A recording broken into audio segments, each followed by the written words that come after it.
Okay, I'm live now. Time to play video games and stuff, I guess. It's gonna be Fallout 4 and Skyrim.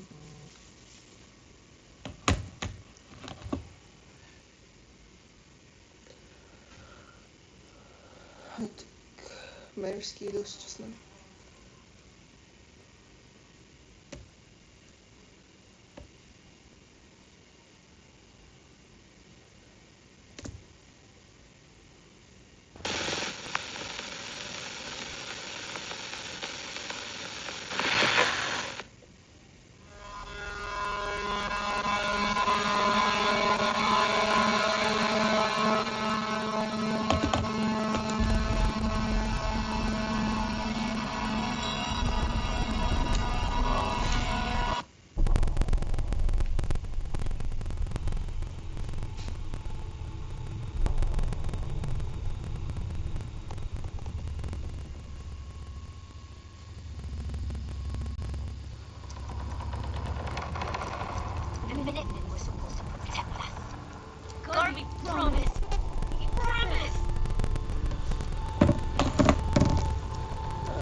Alright, let me quickly share to Discord and Instagram. A link.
I'm actually ready to play online.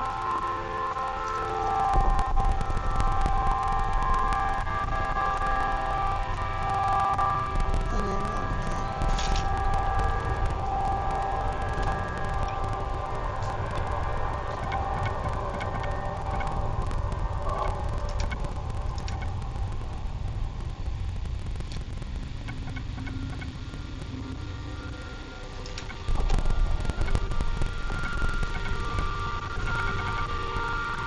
Right, I'm gonna get the water goggles on down here. Just put a few of the, like, stuff like that in.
Oh, right, I need the battery down there.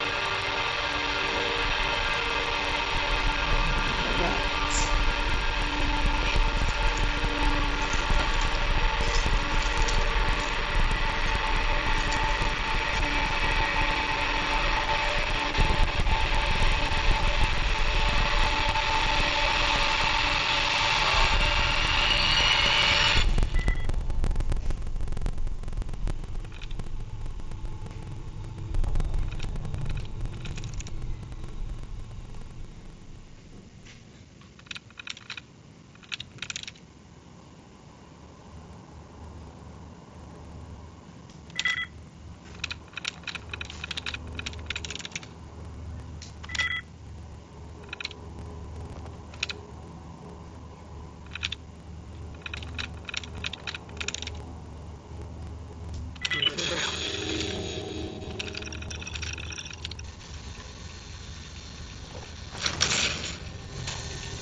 Right, I forgot that bullets also have weight to them.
Now I have to drink water and eat food.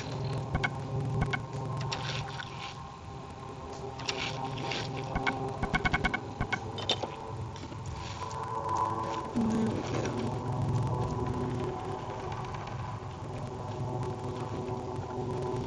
And then I gotta go talk to Sturgis, I think.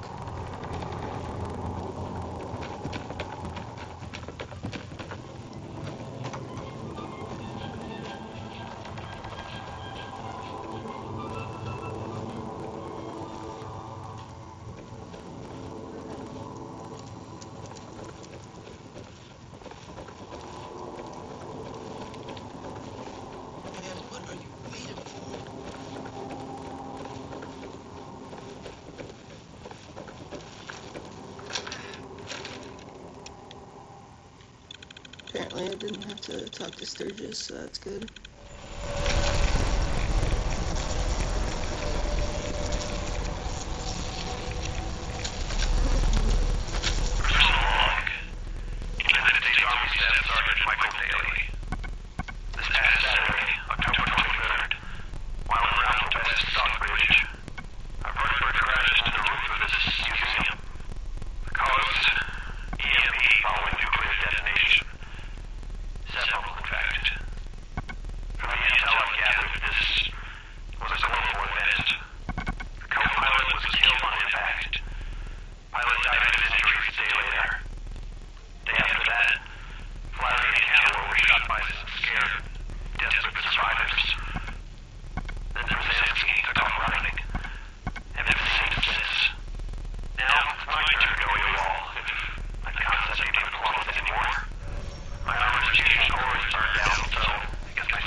gun, okay?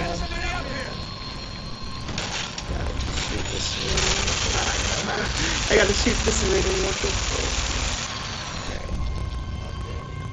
Okay. Yep. Nice. Like, how is your bag? Is it full or? Oh, I just emptied it. Okay. Like, how often, like, do it get full? About 2 to 3 times a day. I empty when it's half full. Like, do you normally like put your alarm on to remind you when you just? I just empty it when it's ready to empty. But you always know, right? Kind of. Pretty much, yeah. Okay. Occasionally, if it starts filling up gas, then it's a bit of a different story.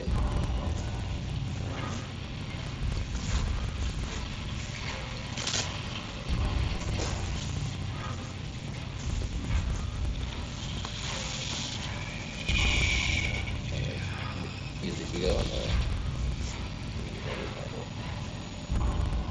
It usually works better on the forearm. On the front here? Yeah. Okay. We can try it here too. Just, Well, you gotta pick the one, yeah, it's like right there. Yeah.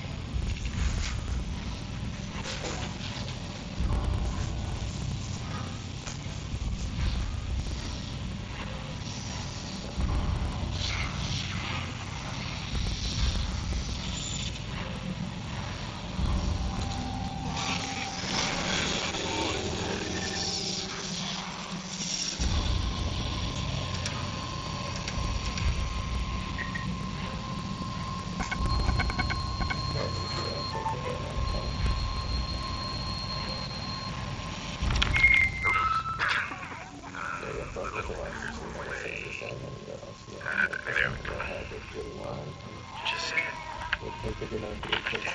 Right there.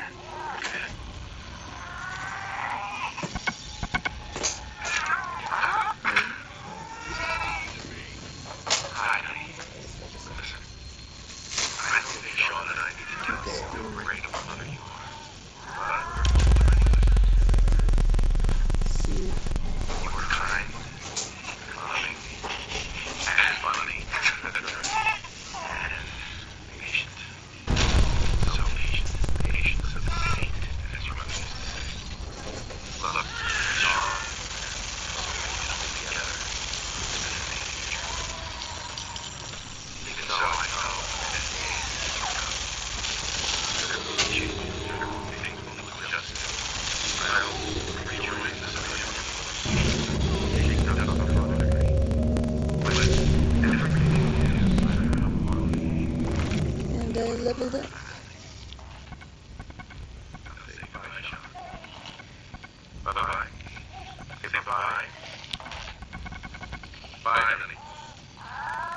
We love you.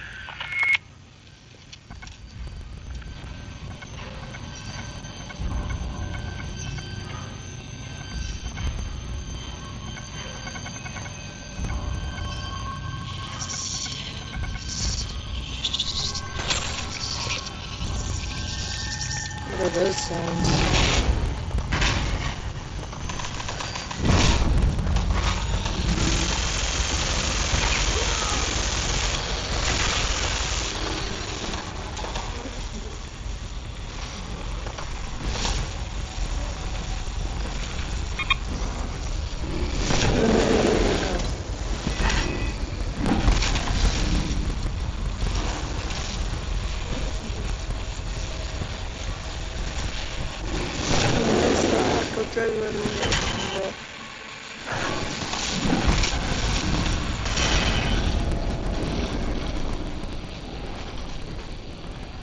Alright, I'm gonna pay better attention when I attack this time.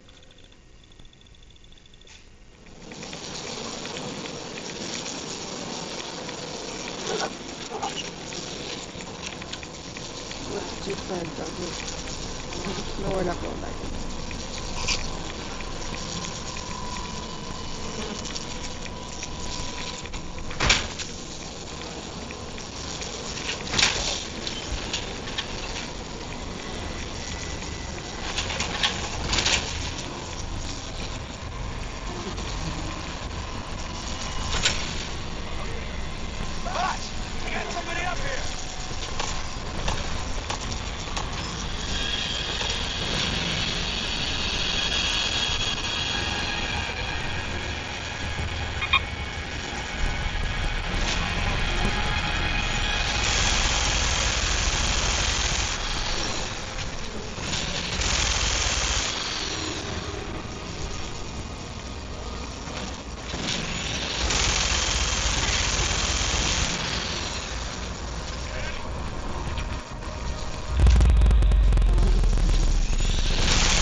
These locust ones are cool.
And I'm gonna run away from that death car real quick.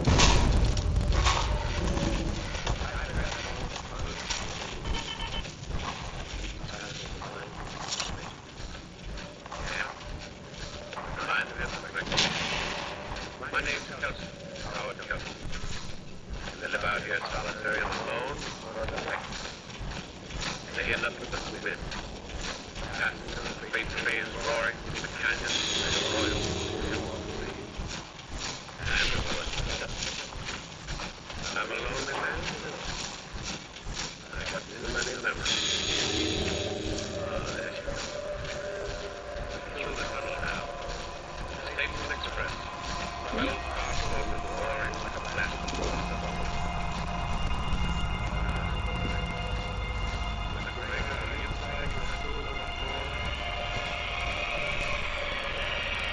Look good for Castle.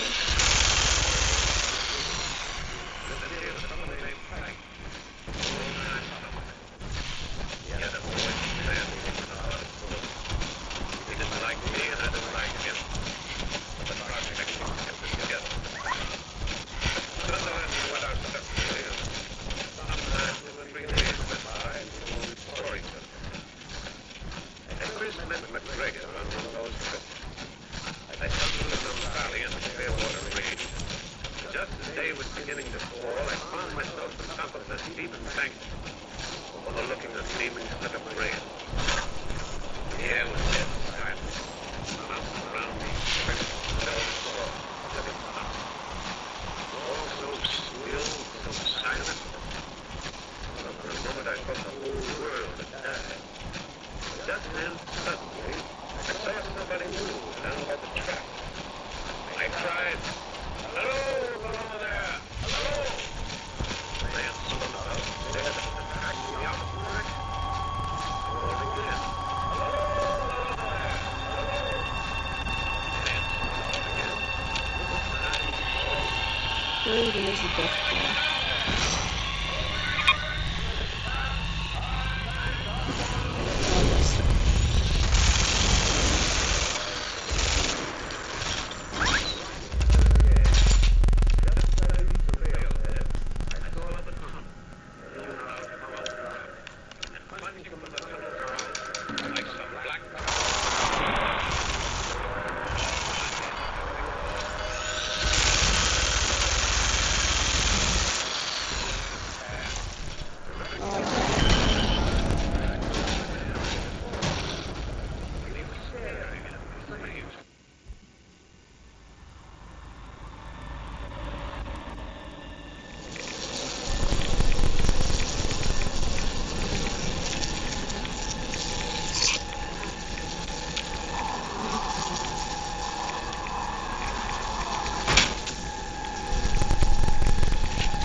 I was running around like a fucking asshole.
Yeah, I guess that's not really a good idea to smoke a cigarette while I'm in a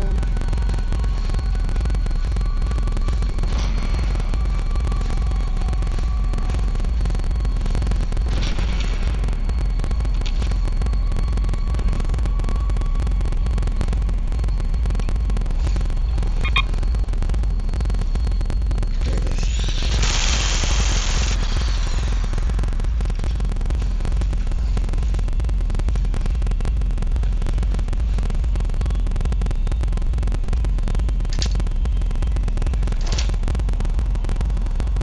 Yeah, that was dumb as fuck.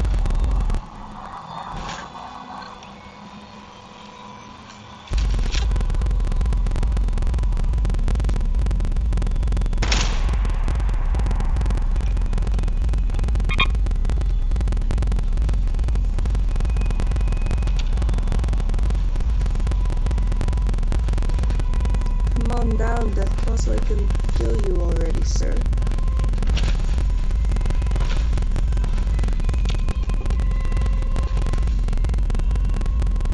Alright, I'm gonna lure him out and then run back. Go for it.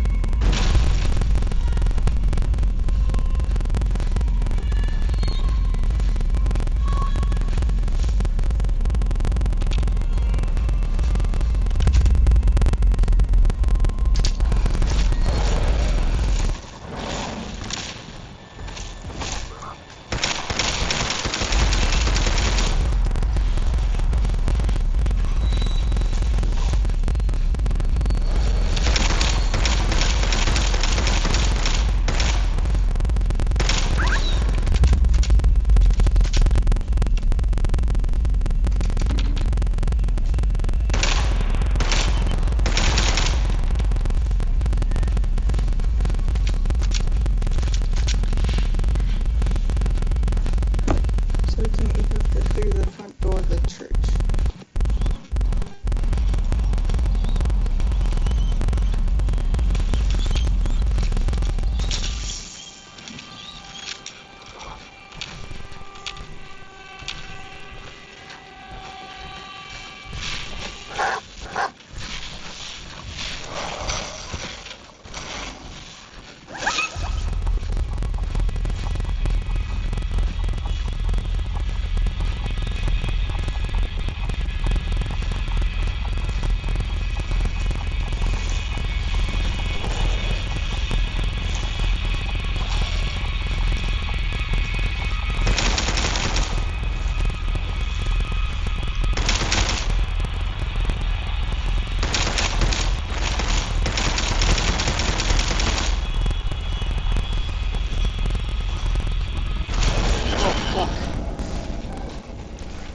I had a little strategy for a bit and then...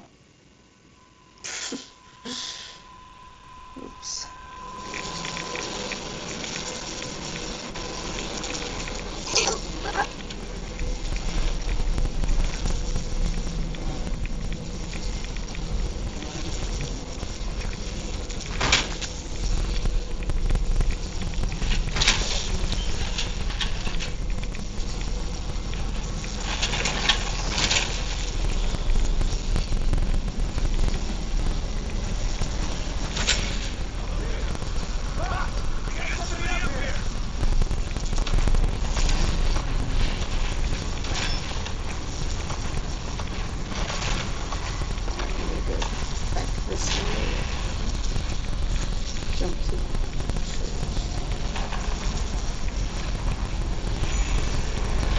remember something I used to do also is I just would like find the church and get the power armor and not even bother with any of that quest.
I know the belly is the best thing.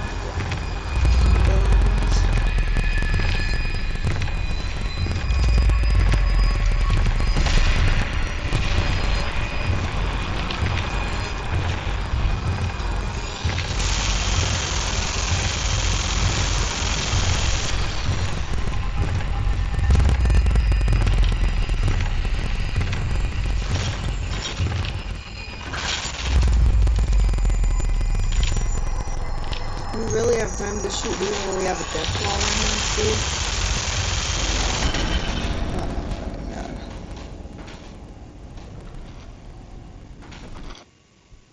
Not nurse as if I'm winning earlier. I don't have anything to answer and no, I'm not winning.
run.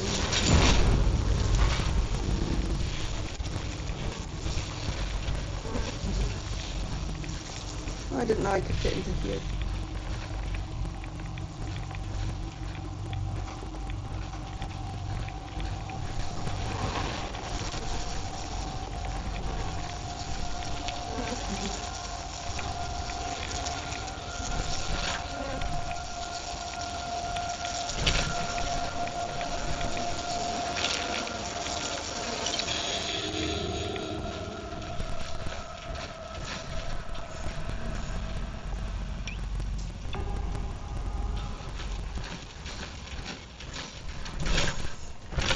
Come out, little death claw.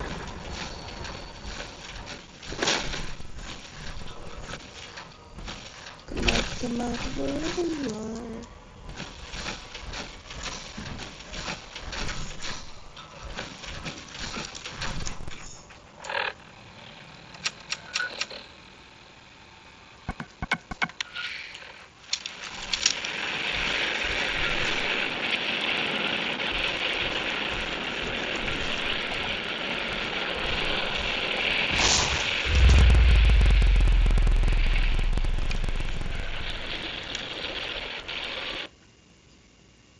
I crashed. Holy shit.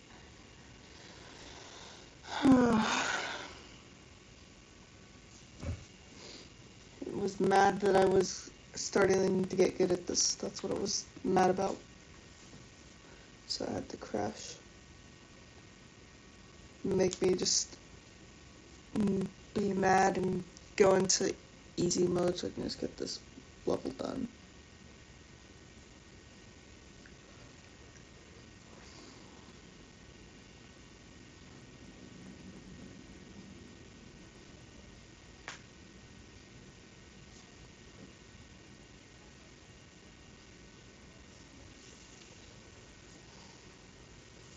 Now it's taken forever to launch the game, probably because it crashed.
Alright, yeah, let's just make it easy mode. I'll put back in survival with the cheat mode.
pretty amazing display.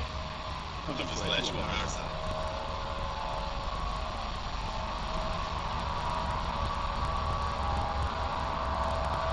I'm on my own side, Garvey. That's a shame. You can never have too many friends in the Commonwealth. Listen, when we first met, you said you were just passing through. Well, maybe this will help you reconsider. Ain't much, but it's the best we can do. And you've earned it. What happens now?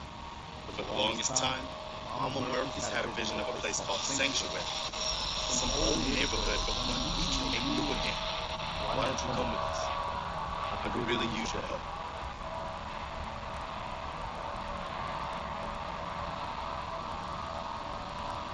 What would I need to do? You need to stay strong like you did. Because there's more to your destiny. I've seen it. And I I'm know gonna ask her your about Gigi pain. really quick. Okay, I'm listening. Out of time. Out of hope. But all is not lost. I can feel your son's energy. He's alive. Bullshit. You're trying to play me for a fool. Oh, no, kid, no. The sight's sometimes foggy, but it ain't ever a liar. Your son's out there. And even I don't need the sight to tell you where you should start looking. The bright green jewel of the Commonwealth, Diamond City, the biggest settlement around. That's vague. Look, kid, I'm tired. Maybe you'll bring me some chems later. The sight will paint a clearer picture. Yeah, I'm gonna be like Mom Murphy in a couple years probably.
Let's just hope it lives up to its name. Come in, done it. Good evening. This is Henry Arnold. I'm speaking to you. We got the right I'm speaking to you from my laboratory on the slopes of the Sentinel table near Duncan, Massachusetts. Present with me is Dr. Wright, my colleague from the Manchester County University. We are now about 100 yards from the summit of the hill, which is crowned by a huge table-like stone set in the center of the circle of stone pillars, a place of prehistoric worship.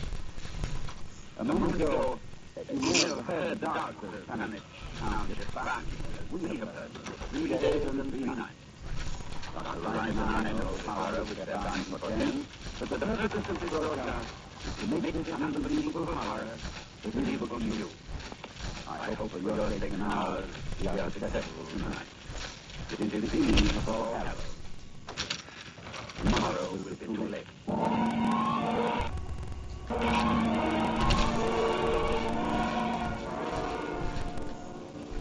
Our time tonight is very short, so I'll be slowly of those more recent events which, believe me, may culminate any moment in the climax too frightful to hold confidence. I begin with the birth of the Willow Waste.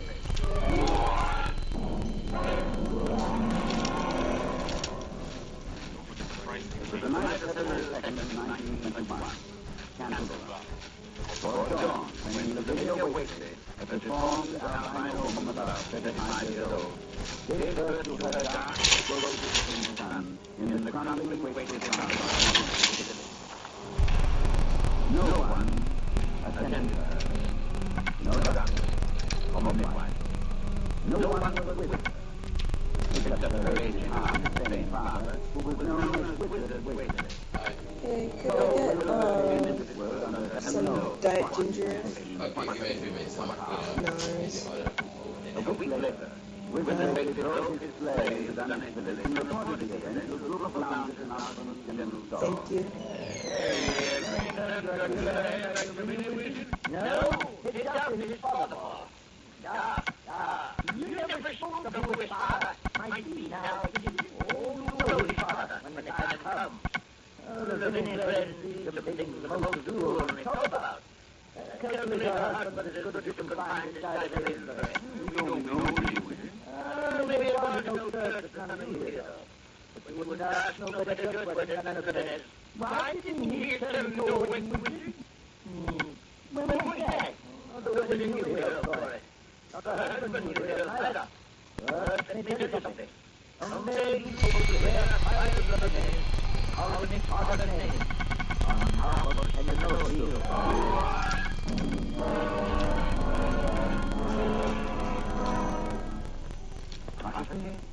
Or I go to mine and say, old man. I know I asked a great deal when I asked you to believe that the arrival of infants into the house of dire poverty and sorrow could possibly constitute a horror and a threat to all our known world. Yet it has an earthly history. Perhaps through this history you will be able to give it treatment. Wilbur Waitley's growth was uncanny. But even if he was an average child, he would have become, in time, an unnatural being, because he was surrounded from the birth by the most malign influence. There was his grandfather, old Waitley, Wizard Waitley, who each Halloween time sent him over the hill to the great circle of stone, and while the hill stood holding a great book on his arm, and shooting into the wind. Shriek!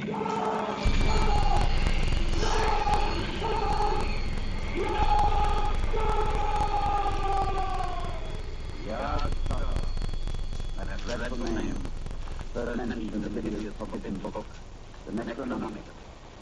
And this was the great day, with Wilbur teacher.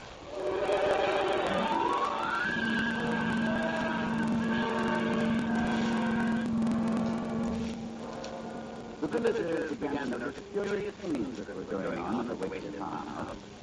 Soon after the village was born, old Waitley began to remodel the house. The abandonment of the story was restored, and all the windows were tightly boarded up. And then, Wizard began to rise up in large numbers. They were forced them down. Set the lights up on the barn, to the street. Young and brown was among them, curious enough to see close to the house, the chance of getting the bird. Looked like I got the light, and honeymoon like that. I heard something in the top half, with his house, something like that, like inside, cool and sweet. Would you like to see?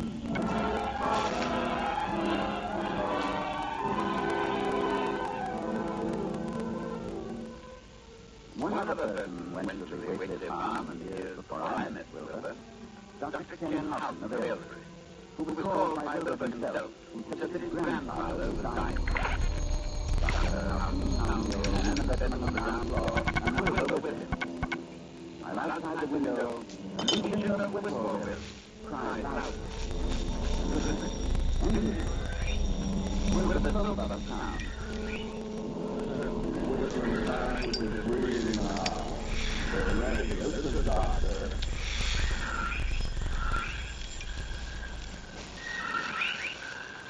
They know it's all going out of the way. Yes, we were interesting institution. Lately, everyone too, when he goes, if they catch him, they'll fly until the break of day. If they don't catch him, they'll quiet down. You mean these? Yes, the birds change when it's really change. Like We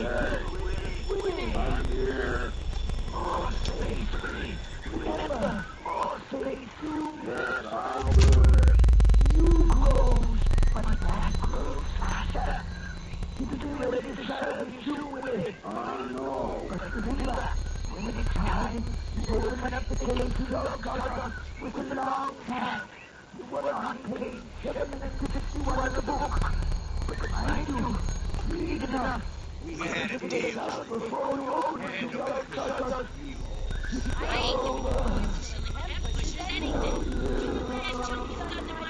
He bought them fair and square. Ain't our fault. We don't pay to come in there. Whoa, easy there,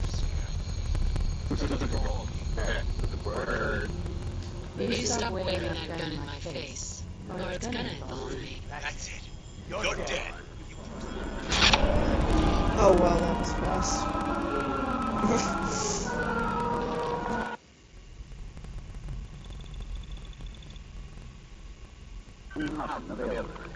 He was called by Philip himself. He said that his grandfather was dying. And will go with him. When outside the window, a legion of whippoorwills cried out. Will the soap of a town?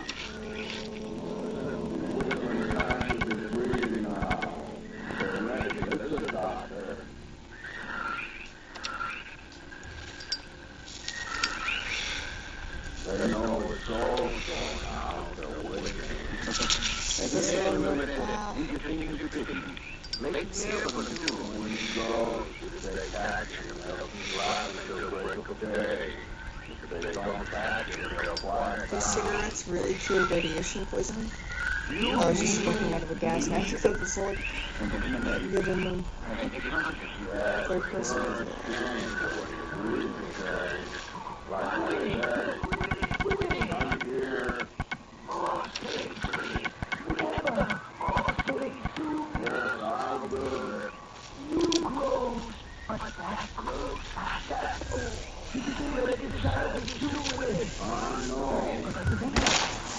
I didn't even hear that. No. What? Oh my god, I wasted fucking grenades twice. I stretched next to me and touched my elbow.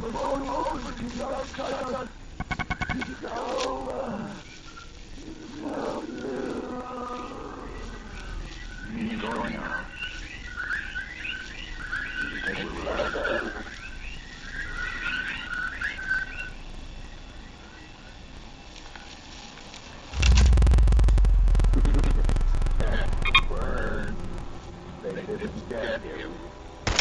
Yeah, he's free. He's gone.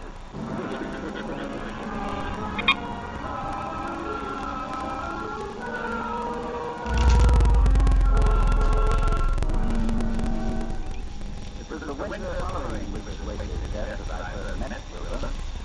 He came in person to the library of the Town University and heard a copy of the Necronomicon, which was kept there in its Latin version, as printed in Spain in the 17th century.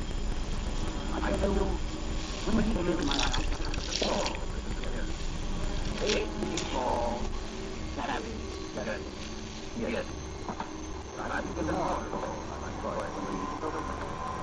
I look to a letter on a bad doctor. I want to know what. The book is never I got a big preliminary. See it then. Get about there. It's reached up into the book and listen.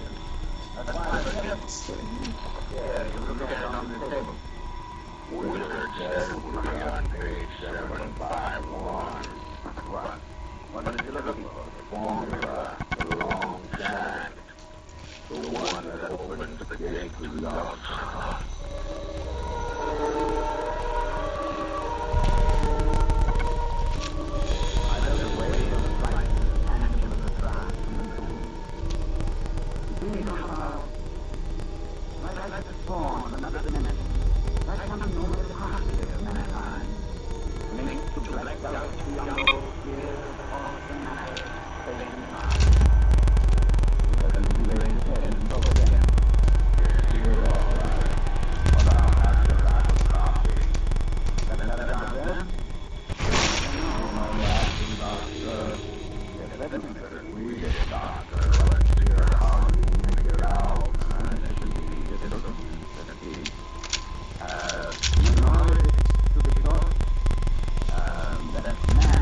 where the old ones broke through a hole.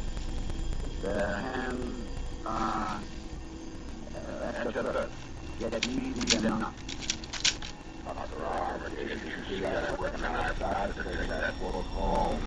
There's things in there I've got to try and hold me up. No, I'm sorry. No matter what. Big hit.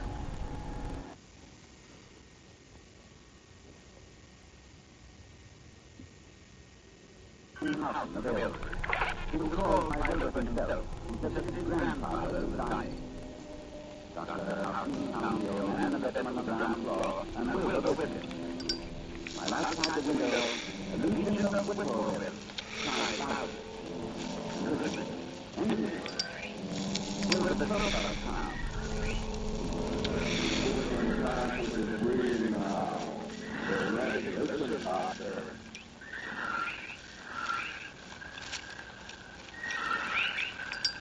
They know it's all going out. They're waiting. Yes, we were there. Interesting suspicion. Let's be able to do. When he goes, if they catch him, they'll be glad to wait today. If they don't catch him, they'll quiet down. You mean you believe it? And in a minute, I think it's conscious. Yes, the birds change when he's breathing change. Like they say. I'm here. More space. Yes, I'll do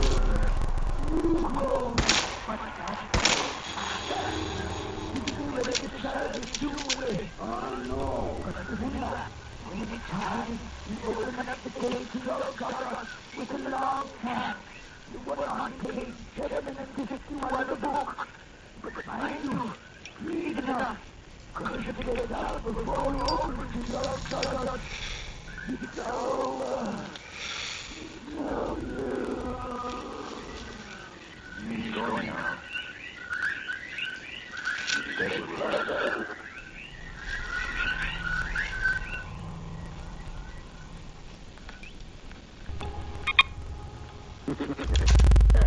Word.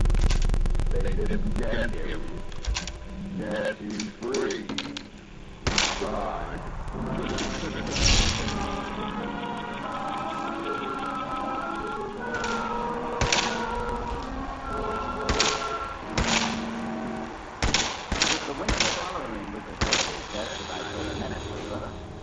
Became a person to the library and the Wisconsin University themselves copy of Virginia's Necronomicon, which was kept there in Latin 13, and printed in Spain in the 17th century.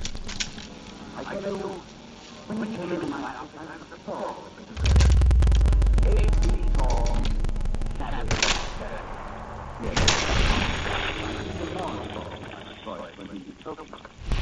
I look you a letter one back, Doctor. I want to hold them to look. The book is never alone from the library. I got a big remember. Well, I have to see it then. Well, it's just right there. Did you know that there are only 3 copies of the book in existence? That's why we're careful. Yeah, you can look at it on the table. Wizard said we were on page 751. What are you looking for? Formula, the long shadow. The one that opened the gate to your spot.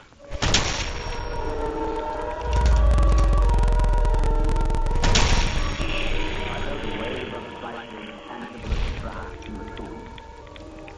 You see somehow, like the spawn of another dimension, like something only possibly of mankind, linked to the black gulf beyond all fear of the force and matter, space and time. Because he raised his head and spoke again. It's here, all right. But I'll have to have a copy. Got that out there? I don't know. I'll ask the doctor. Yes, certainly. Read it, Doctor. Let's hear how you make it out. That should be difficult. Let's see. You know the short? That man is the oldest or the last of Earth's masters. The old one where, and the old one shall be. Not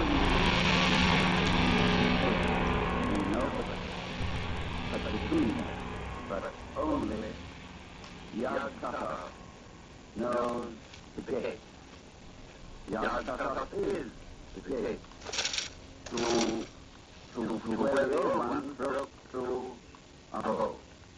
Their hands are at your throat, yet ye see them not. Officer Armitage, you see, I reckon I've got to take that book home. There's an I've got to try and can't hold me up. No, I'm not. I tell you, Doctor, I'll have the book to go away no matter what. The big hit that's waiting for me at home won't wait much longer.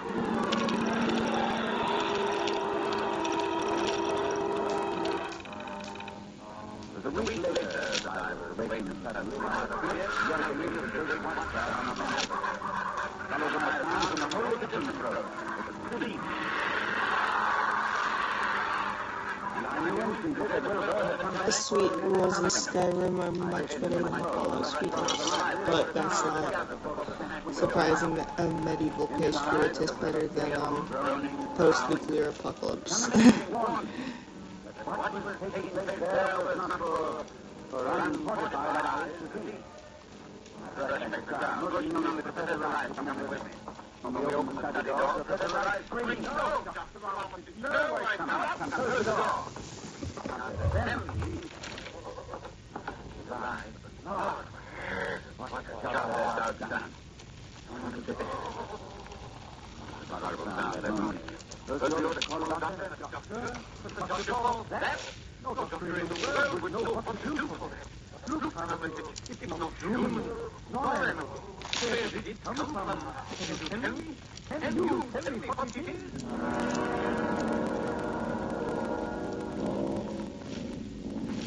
No, I can tell what Wilbur really was. The thing that lay out there on his side in a pool of greenish yellow thickness was 9 feet tall. The dark, small clothing and some of the skin. It was apparently human beyond doubt. Very man-like hands, head, but the torso and lower half of the body were fat. Chest and leathery hide of the crocodile or alligator. Below the waistline, the skin was covered with coarse black fur. And from the abdomen, long greenish-gray tentacles. The limbs terminated in ridge-veined pads that were neither hooves nor claws. When the doctor's eyes took staring at it, presently the whippoorwill began to cry in and outside the window. And they were singing the fall around the mumbles.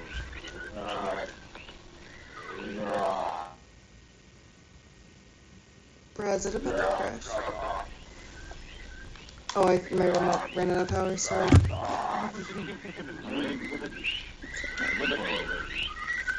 Gotta charge my battery a little bit more.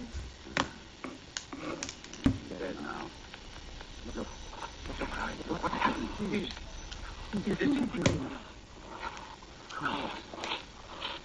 So, getting away. We made it. But the matter, we know that on earth. I didn't put out with his father. The man left. His father? What was his father? I damn think.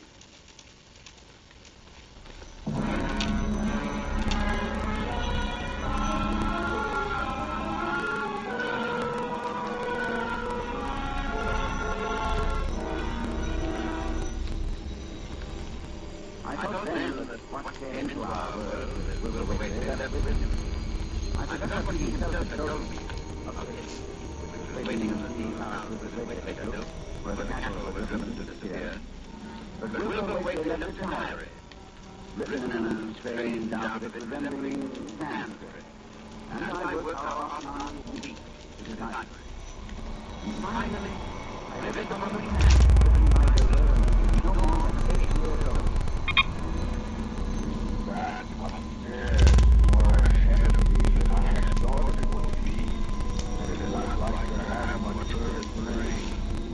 I can see it when they make the sign growing powder against and it is like them I see Halloween unveiled. I wonder how I shall look when the earth is cleared and there are no earth beings. Maybe like that upstairs looks which has no body, even fed with all the blood. Sweater's terror, I called on to write my house and told him we have to destroy what's in the town. I can't just leave the thing locked up there. The house is all bit tight. Yes, you think boards will hold it? Don't you realize man hasn't been fed? It hasn't had blood since the 18th of September, when Wilbur Wade came here to die.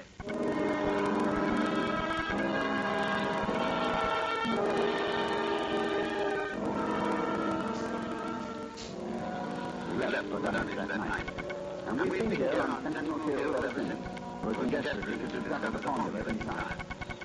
But a week ago tonight, shortly after dawn... Yes, hello? Dr. Parliament, this is Ellen Brown. I was just up beyond the lane, Doctor, looking for the help I lost last night. Yes, ma'am? Well, Doctor, something's in there. Smells like thunder, and there's prints in the rug. Big round prints, big barrel heads, like an elephant has been along. Anything else, ma'am? That's all I see. The bushes and trees push back the rug, like houses drawn along. Did you hear anything? Yes, long till morning, I heard it on over to the Waitley's place, and a ripping or tearing the wood like a big box was being opened up. Jency, you heard it too. Then who lives nearest the Waitley farm? That'd be all right. Hang on, I'll ring it.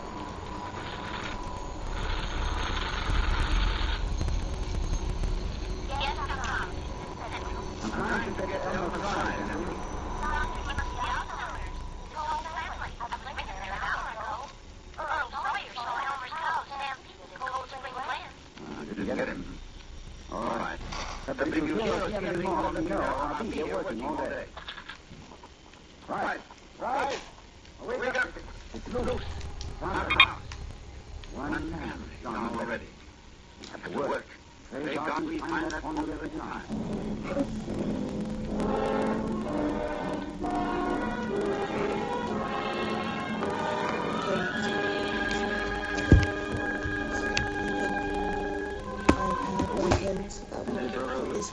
A week of terror and panic here in London Township.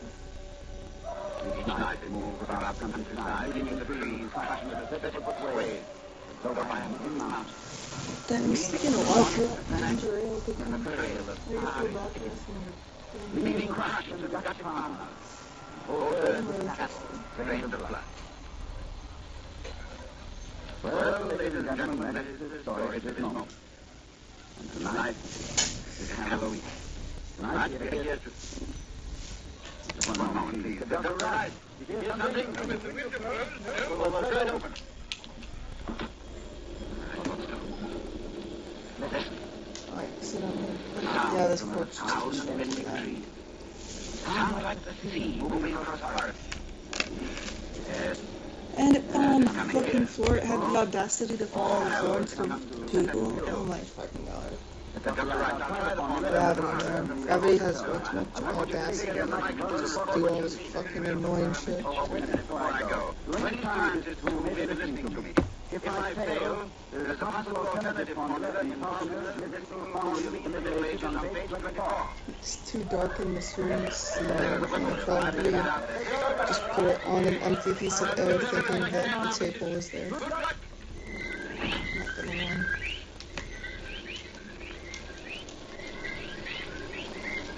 Ladies and gentlemen, Dr. Armitage is finding the public beginning of the autostone. I can see it vaguely from the movie sky and the night there. Now, all of the dark village, I can see glass and shrubbery bending down, marking the muscles that are in.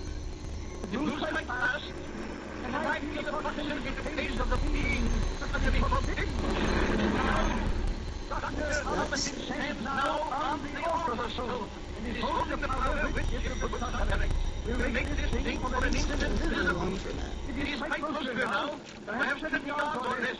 He lifts his hand, he leans at the top of the right arc, they see. Oh,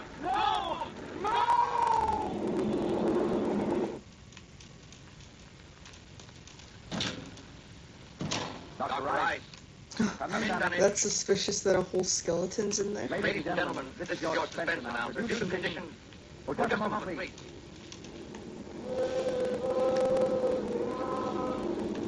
If I were playing Skyrim, that would be like, ooh, yay, a free skeleton to make it an altar. That's not what that is.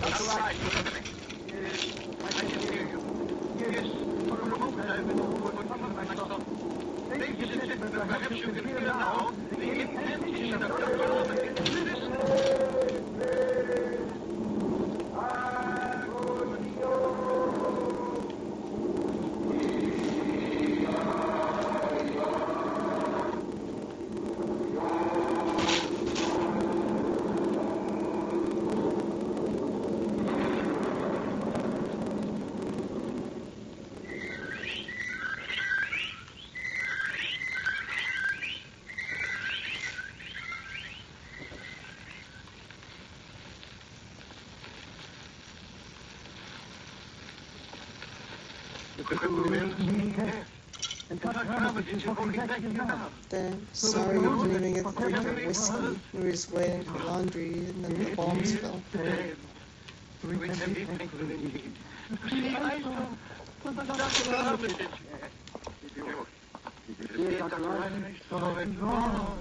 What did it look like? You looked here. Like something made of swimming ropes, bigger than a palm and shaped well like an egg. And dozens of legs, like barrels, that the half closed when it stepped, and nothing solid above it, and at least 15 or 20 mouths or stomachs opening and closing, but what was it? Oh, kind of horse. The kind of horse that doesn't belong in our part. Did you notice the half face on the top of her face, like a human, very large? Yes, quite human. Like Wilbur, like all the way. It was, that's right, it was Wilbur's twin brother. And you saw what 3 weeks' growth had done. And it was the child of Vermilion who called his father's name on Sentinel Hill, as was the way for Dr. You heard it calling, Young Dotto. And ladies and gentlemen, this night is over. It is all Saints' Day. May heaven bless us all.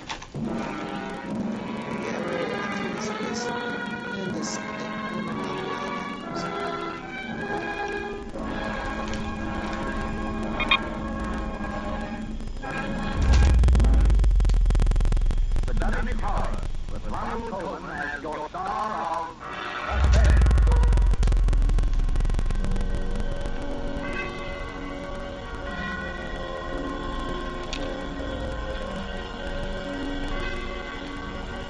This is the Armed Forces Radio Service.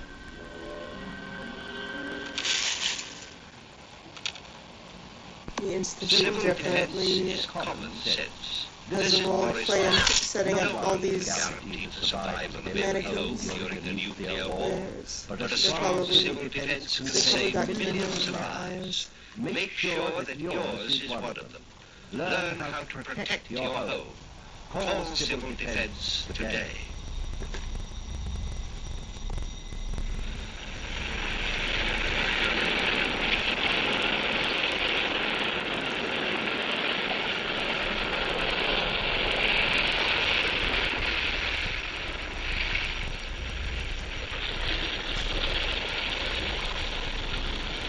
Weird circle.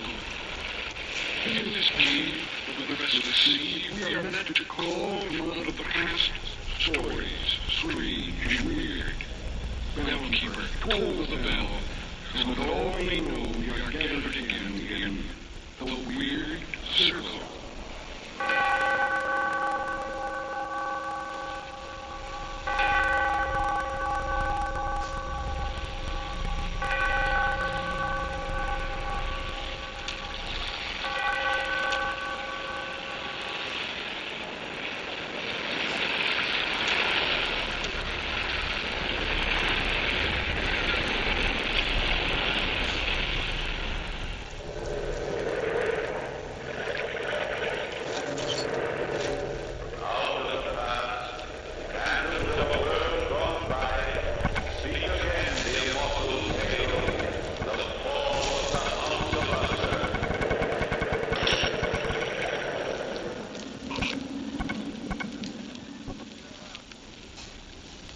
This is the history of the House of Usher.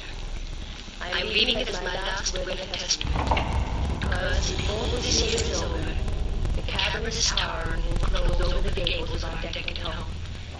It was written by our ancestors many years ago that when the rains are blood red, the House of Usher will crumble to the earth.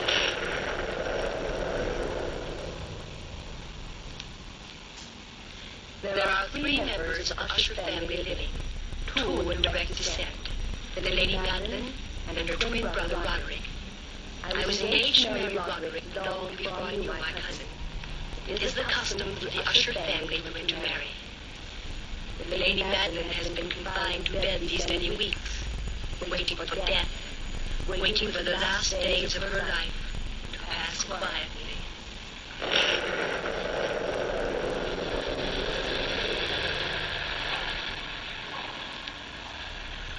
I've so little time left, Roderick. I must see Charles before I die. Charles Wilson is tied up in London on business. He can't come down here every time you have a whim to see him. This is no whim. It's just a matter of days before I... Don't be impatient with me. Sister, please. Afraid of the truth, Roderick? You've always been afraid of me. I can read your mind so easily. Look at me, brother. Let's not argue again. Always wanted me to die. You've waited for it year after year, praying and hoping that I'd die, leaving you free to inherit the house and the fortune. But you'll be fooled. Look. Look at the rain. This isn't you speaking, it's the fever. The rain is turning red. It seems that way at times. Each day it will be redder, redder, darker. Madeline. Afraid, brother? Are you afraid of blood-red rains? The doctor said you should have rest and quiet. You weaken yourself when you're excited. Where's Dina? I don't know, I'm not a keeper. She's downstairs, probably, buried in that romantic nonsense that she reads. Every girl likes to read romantic stories, Rod. Heaven help her when she becomes your wife. Call upon me, will you? Doctor's orders were that you're not to be disturbed. Call her, Rod. Do as I say. For your own good, I... I'll get even with you someday. Dina! Dina! Dina! Madeline. Dina! You called me, Madeline. Auntie Dina Tara. Come here, my dear. Is there something I can do for you? Yes. I want to see Charles Wilson before I die. I told you he was busy, Manny. Tell Alfred to hitch up a coach and board, Dina. Go to London tonight. Tell Charles. I must see him right away. Bring him back with you. I'll let Dina go out in this weather. Please go. Don't listen to Rod. You do this for me. I will not have strangers prying into our family secrets. Charles Wilson is no stranger. The only one who knows the secret of the House of Usher. I don't like leaving. Aww. The doctor will give you shot. Remember, you bring Charles back. I took it, Dina. I don't.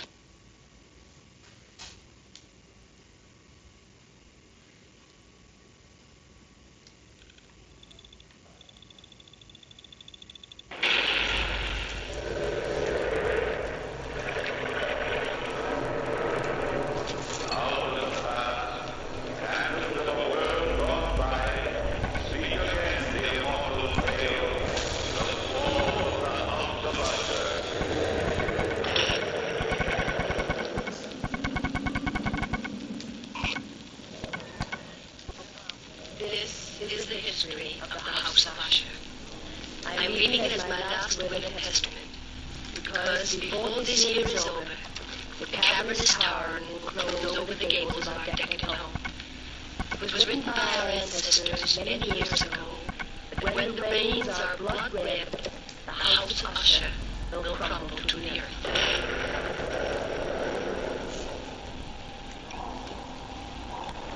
There are 3 members of the Usher family living, 2 in direct descent, the Lady Madeline and her twin brother Roderick.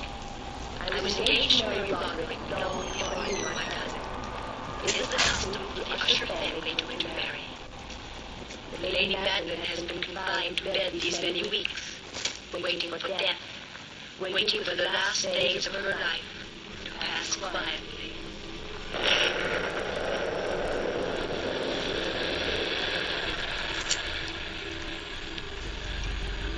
There's so little time left, Roderick. I must see Charles before I die. Charles Wilson is tied up in London on business. You can't come down here every time you're willing to see him. This is no him. Just a matter of days before I... Don't be impatient with me. Sister, please. Afraid of intruders, Roderick? You've always been afraid of me. I can read your mind so easily. Look at me, brother. Let's not argue again. You've always wanted me to die. You waited for it year after year, praying for me that I die, leaving you free to inherit the house and fortune. But you'll be fooled. Look at the rain. This is you speaking of the fever. Fever or not, the rain is turning red, isn't it?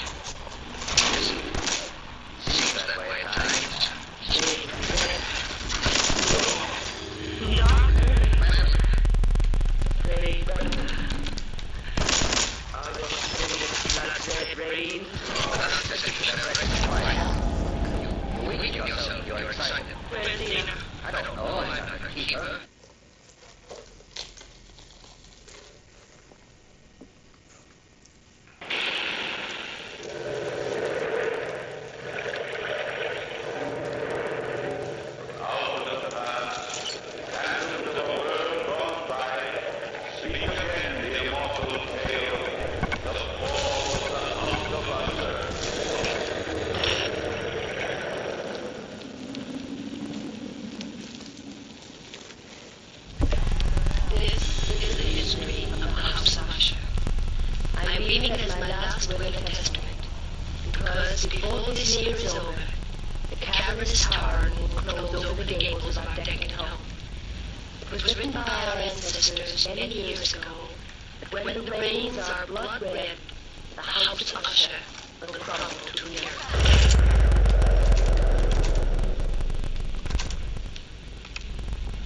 There are 3 members of the Usher family living.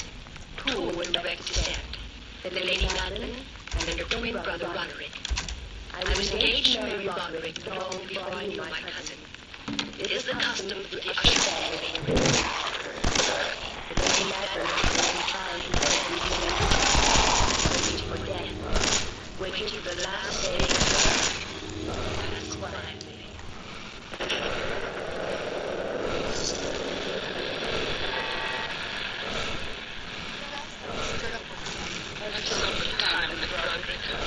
I must see Charles before I die. Charles Wilson is tied up in London on business. You can't come down here every time you're willing to see him. This is no him. Just a matter of days before I... Don't be impatient with me. Sister, please. Afraid of the intruders, Roderick? You've always been afraid of me. I can read your mind so easily. Look at me, brother. Let's not argue again. Always wanted me to die. You waited for it year after year, praying and hoping that I'd die, leaving you free to inherit the house and the fortune. But you'll be fooled. Look at the rain. This is you speaking of the fever. Fever or not, the rain is turning red, isn't it? Yes, it seems that way at times. Each day it'll be redder, redder, darker. Madeline. Afraid, brother? Are you afraid of blood-red rains? The doctor said you should have rest quiet. You weaken yourself. You're excited. Where's Dana? I don't know. I'm not a keeper. She's downstairs, probably, buried in that romantic nonsense that she reads. Every girl likes to read romantic stories, Rod. Heaven help them when she becomes your wife. Call her home, will you? Doctor's orders were that you're not to be disturbed. Call her, Rod. Do as I say. For your own good, I... Dana! Dana! Dana! Dana! Come here, my dear. Nothing I can do. I want to see Charles Wilson before I die. I told you he was busy, Fanny. Tell Captain to catch a coach and all, Go to London tonight. Tell Charles, I must see you right away. Bring him back with you. I'll not have you to go out in this weather. Please go. Don't listen to Rod. You do this for me. I will not have strangers back to our family. The only one who knows the secret of the house, Usher. I don't like it in here. The doctor will get shot. All right, my dear, bring Charles. I don't see Charles tonight. I'll be dead alive.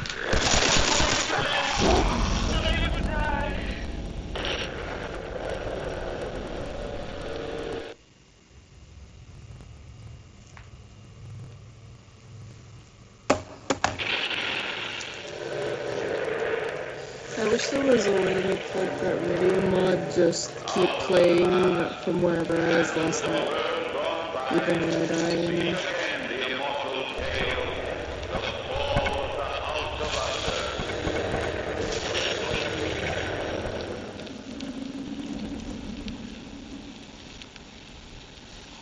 This is the history of the House of Usher. I'm leaving it as my last will and testament. Because before this year is over, the cavernous tower will close over the gables of our decadent home. It was written by our ancestors many years ago that when the rains are blood red, the House of Usher will crumble to the earth.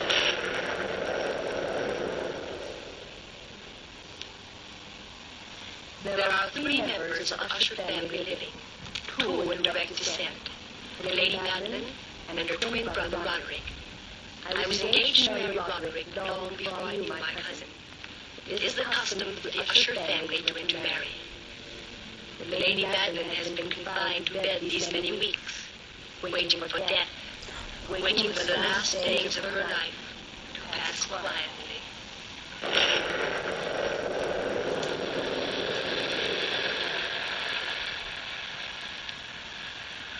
I've so little time left, Roderick.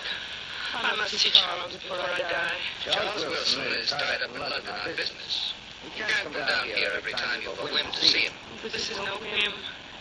It's just a matter of days before I'll be patient with me. Sister, please.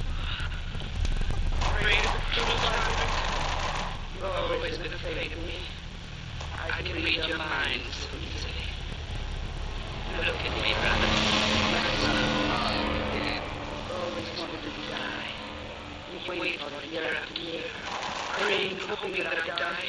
Leaving you free to inherit the house and the fortune. And you'll be fooled. Look. Look at the rain. This isn't you speaking, it's the fever. Fever or not, the rain is turning red, isn't it? Yes, it seems that way at times. Each day it will be redder. And redder. And darker. Madeline. Afraid, brother. I'm afraid of blood-red rains. The doctor said you should have rest and quiet. You weaken yourself when you're excited. Where's Dina? I don't know. I'm not her keeper. She's downstairs, probably buried in that romantic nonsense that she reads. Every girl likes to read romantic stories, Rod. Heaven help her when she becomes your wife. Call her for me, will you? Doctor's orders were that you are not to be disturbed. Call her, Rod.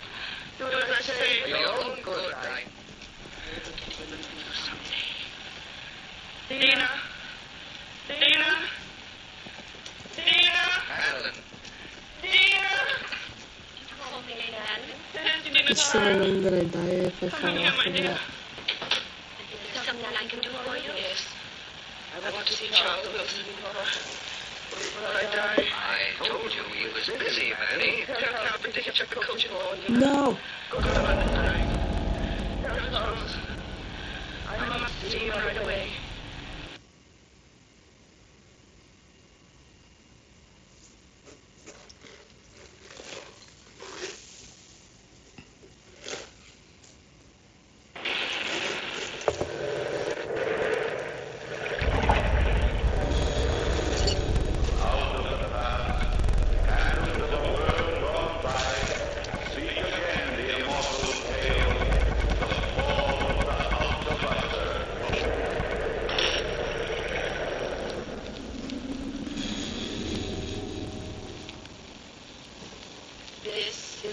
history of the House of Usher.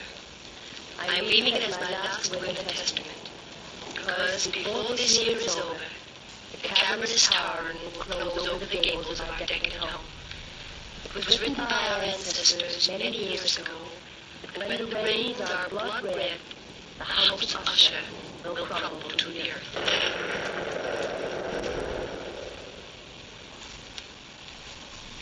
There are 3 members of the Usher family living, 2 in direct descent, the Lady Madeline and her twin brother Roderick. I was engaged to Mary Roderick long before I knew my cousin. It is the custom for the Usher family to intermarry. The Lady Madeline has been confined to bed these many weeks, waiting for death, waiting for the last days of her life to pass quietly.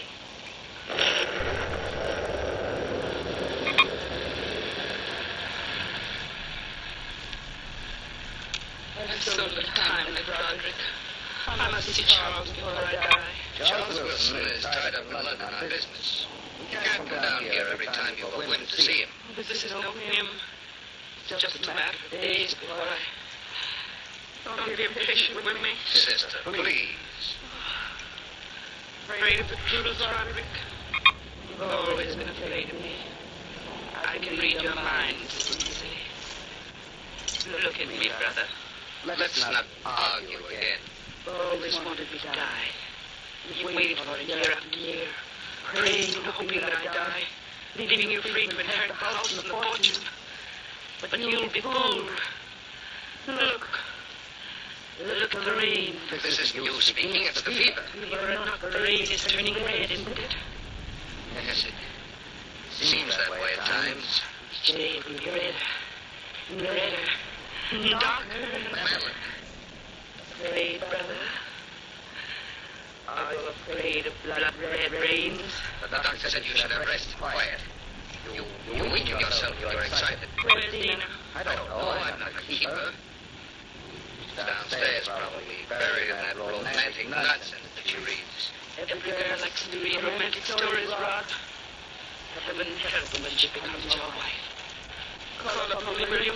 Doctor's orders were that you're not to be disturbed. Call her, Rod. Do as I say. For your own good, I... Dina! Dina! Dina! Madeline. Dina! Call me, Lady Madeline. Dina, child. Come here, my dear. Is there something I can do for you? Yes. I want to see Charles Wilson before I die. I told you he was busy, Fanny. Tell Alfred to hitch up the coach and board and go to London tonight. Tell Charles I must see him right away. Bring her back with you. I'll not have Dina go out in this weather. Please go. Don't listen to Ron. Do this for me. I will not have strangers dragged into our family secrets. Charles Wilson is no stranger. The only one who knows the secret of the House of Usher. I don't like leaving you, cousin. The doctor will get here shortly. I'm here to bring Charles back. I took it, Dina. If I don't see Charles tonight, I'll be buried alive. Not able to live. Not able to die.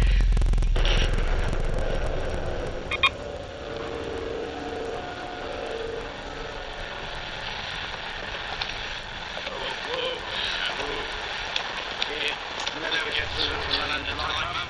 Not in this weather. Not in a million years. Any life for humans to be had.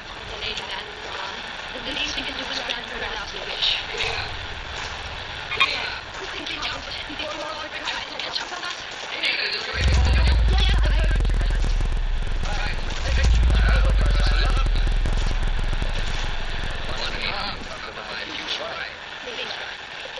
Why did you turn to me when I touched you? I don't know. Afraid of me? Hey, Answer me. Are you afraid of me? I'm a can, Barney. You love me once. that was before we returned to the House of Usher. You're I'm going a can, Barney. Yes, Robert. For Madeline's sake. Are you ready, Mum? Think you can find something for me? Hurry, cousin. Or else the Lady Madeline might not live long enough to get her last... Any bad guys around, buddy?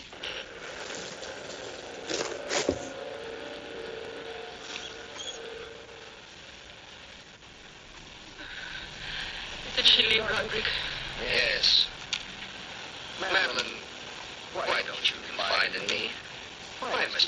strange is when you know how it humiliates me.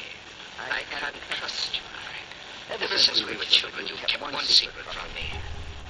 What is that secret, Madeline? That's one thing you never feel out of me. What is that secret, Maddie? Leave me alone, Madeline. You're dying, Madeline. No, you're dying. Secret won't do any good. Now, what is it? Please, Roderick. Tell me, Madeline, or you won't live to die the way you think you will. Tell me, or my will force out of you.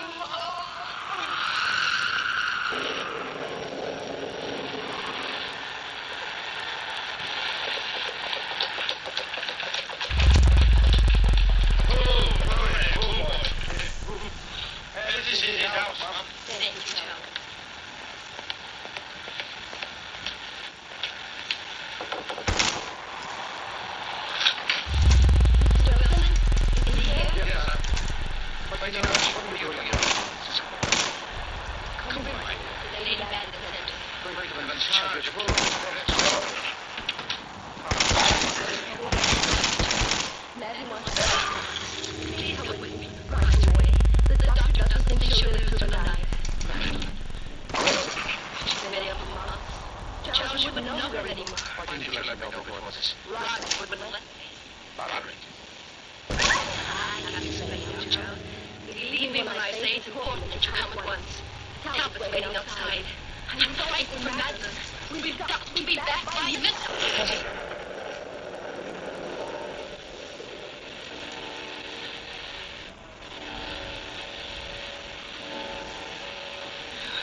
Lady Usher, you should allow your brother to excite you.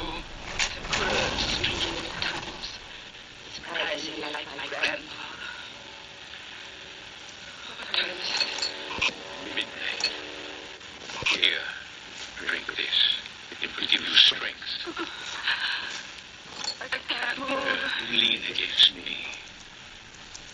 There.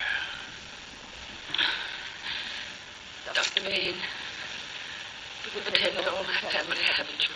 Yes, Lady Usher. You've been closer to us than almost anyone. If I ask you an honest answer, would you give it to me? That depends on the question. How much longer have I to live? Years, my dear. No, Doctor. I want an honest answer. Please. It's imperative that I know.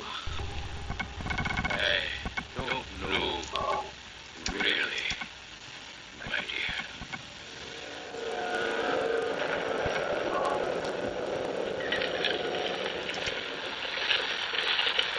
Hurry, Charles. Please hurry. Hurry as fast as the horses can go, Mom. Faster, Charles. I'm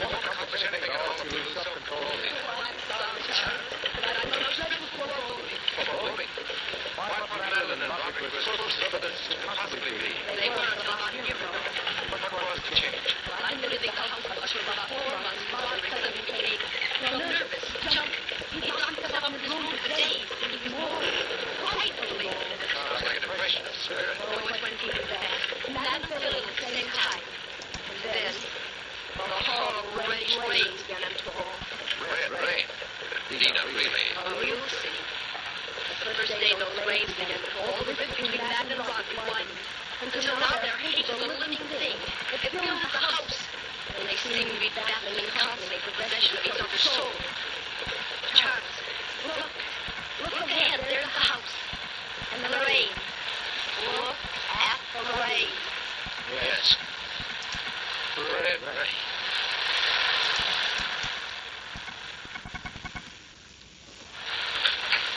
Well, Charles, do come in. We've been waiting for you. It's good to see you again, Roderick. Come in, Dina. Don't stand there staring at me. It's been a long time since I've last seen you, Rod. Yes, sir. A long time. Let me take your coat, Charles. I'll hang it up. Thank you, dear. My sister's waiting, Charles. You better go right up. Yes, of course. I'd better warn you, Madeline's delirious. She doesn't quite know what she's saying. Sometimes, Rod, why don't you come up with me? He expressed a desire to see you alone.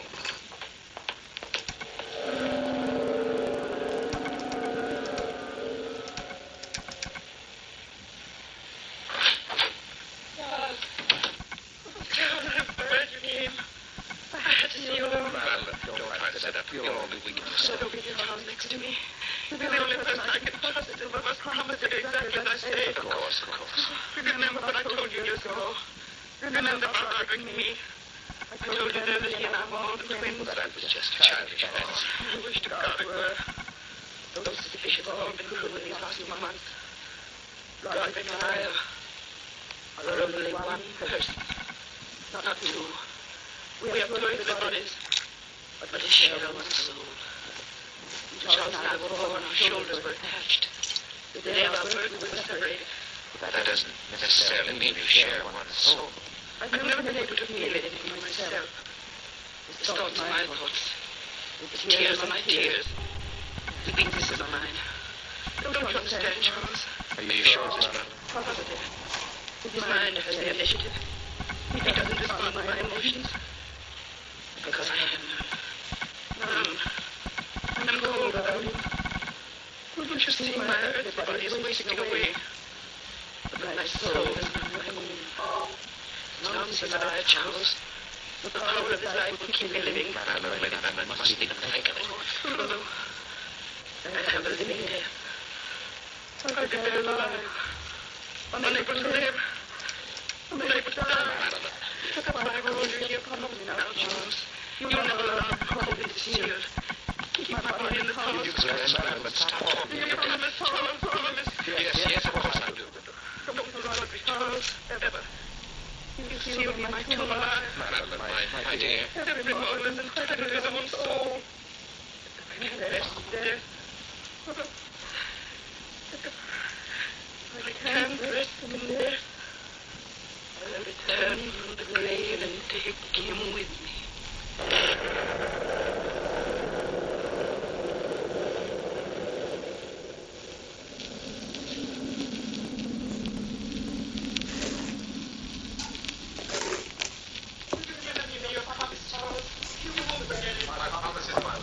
What are you doing standing outside this door, Roderick? Tina. Not enough to see Charles' privacy. Why do you insist on spying on your own sister? Shut up. I can't understand you, Roderick. Many things you can't understand, Tina. Come with me downstairs. Let me go alone. To the living room. I'd like to go in and tell Nan that you were spying on her again. If you wish. She's a poor, sick thing. Unable to talk against me. I don't know how I ever loved you. You'll learn to again after we're married. I hate you, Roderick, because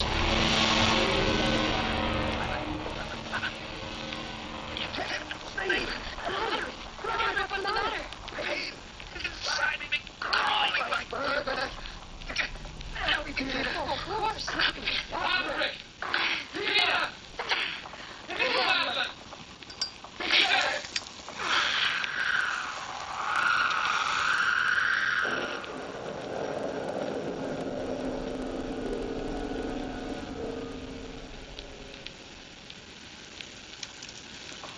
Here I am, Madeline, beside your bed. You're dead, Madeline. Dead. Two people fought for the possession of one soul, and you lost. You tried to drag me to the grave with you, but you're weaker than I, Madeline. Those are quite big posters to see next to each other. Just kids' Halloween costumes and that. Where will you be when the Holocaust comes? Madeline's last wish. Oh, Roderick, what are you doing here?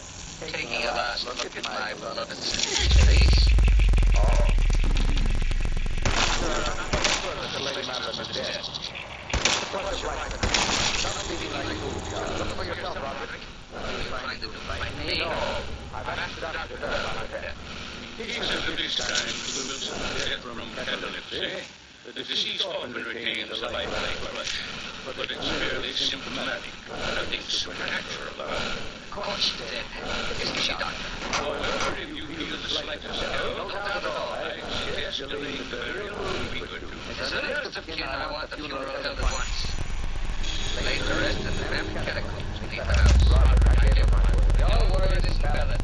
That's not what a family is. My word at all. No speaks in family affairs, Charles. But the least you can do is grant her last wish. This is nonsense. Dead are best buried. Shut up. As the doctor in the case, I don't feel justified in taking out a death certificate for 2 weeks. The Lady Lady Madeline will lie in state in her coffin in the catacomb. The coffin will remain open. That's weird that the doctor doesn't feel like he can count her as dead until she has some Years, proof. these catacombs have not used. Look at the walls. Yeah. Time is encrusted them with niter. It's cold in there. Cold as damn. Let's take coffin this way down, but watch out, Charles. The floor. How you doing, buddy? Catacombs was always with salt, slime, and niter. You know any tricks? To breathe in this time, said it. Where's the room, Henri? Ahead. The end of the corridor. You positive we can keep fire burning in there? Yes, Charles. Talbot. Yes, sir. Start the fire. I did that early this morning. The room ought to be warm by now, sir. Talbot. And the man. Start small fires to bring light. Dead. Roderick, how can that happen? Your own sister. Yes, my own dear beloved sister. There, Charles. Ahead of you. Tiny room at the end of the corridor. The fire is blazing. Careful. Careful with the casket. Place it on the table.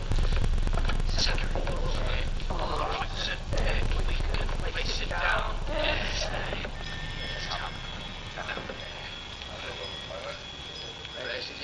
And as a man stand latter day upon the earth, and though this body be destroyed, yet shall I see God, whom I shall see for myself, and mine eyes shall behold, and not as a stranger.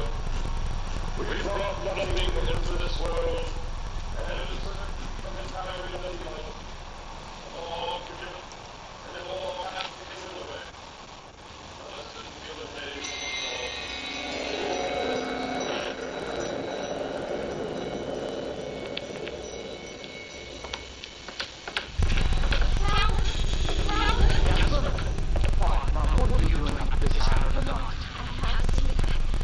Maybe the lady Madeline is crying for help.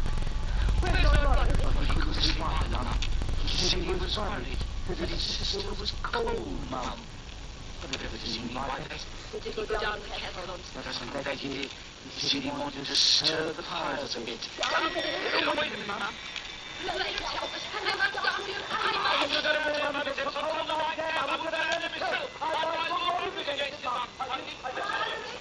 Roderick! Roderick! The door was shut. It was dark in here. Oh, it was dark.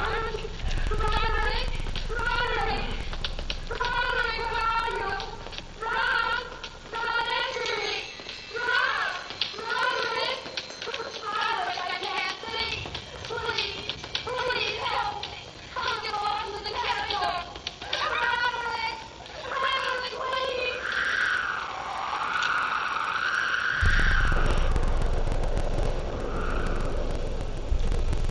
That's kind of freaky. I've been like these goings on the toilet. People dying and not getting themselves prohibited. They normal. That it ain't. I don't think she'd be much happier buried. Well, obviously, you're as nice as you please. Where is Miss Dina, Talbot? Well, yeah, that's what I'm getting to. I was getting a cup of tea when Lord Roderick comes in a little past midnight. Or a little bit where is he? He comes in and says, "Dad, wants a plane." Yes. Yeah, he's just calm as always. He wants to go down and keep his sister in cold. And Miss Dina?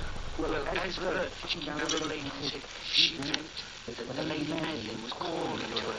So she follows Lord Roderick to the catacombs. Remain opposite, remain opposite.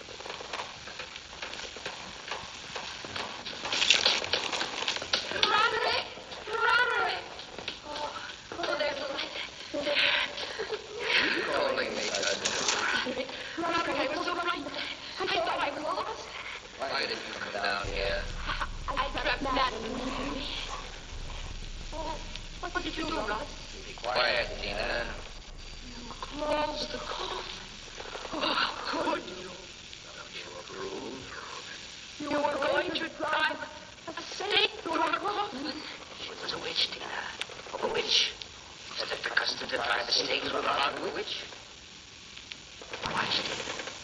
Why did he drive the hammer so hard? Stop that! Roderick, put that stick down in heaven's name. Don't. Leave him alone.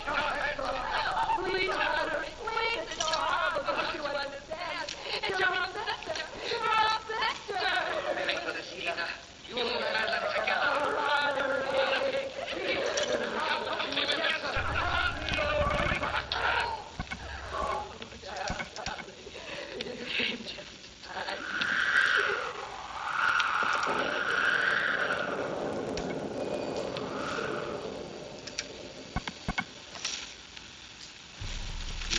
He was dead, sir. Lying there on the sofa. No, he's beginning to stir. Keep bathing his face in cool water, dear. It'll be all right. I'm afraid the shock rattle of death is too much fun. The shock of the death, the constant fall of the rain. It's getting redder all the time, Charles. Yes, it is. But that's just an electric phenomenon. Oh, don't try to move, Roderick. Oh. You did that. You again. Lie still, cousin. You'll feel better in a while. Both fools. You should have stopped me. She's a witch. Don't you understand? No, Roderick. Listen, Charles. What? Can't you hear it? What are you talking about? Listen. I told you once my hearing was super acute. You can hear a heart beating. You're all right. So why don't I go to the doctor? He'll give you a second. No, don't. You need to sleep.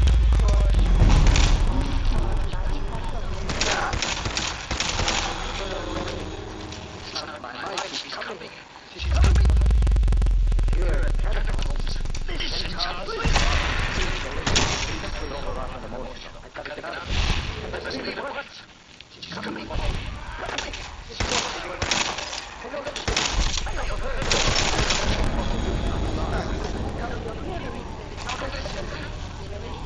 She's leaving the cabin.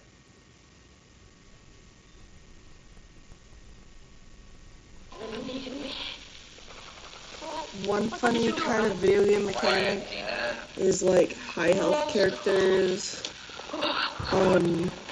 need multiple hits even if you get them square in the head. But then like if you shoot them in the foot a couple times, suddenly one bullet to the head means they get decapitated by the bullet, and it's like just not at all like real life with that, you know, but it's funny. Like, imagine if you got shot in the foot a couple times, that would make you more likely to get decapitated if you got shot in the head. But, if you were left alone everywhere else, then it's unlikely that you'd even die from a headshot, depending on your level. Just kind of funny to me.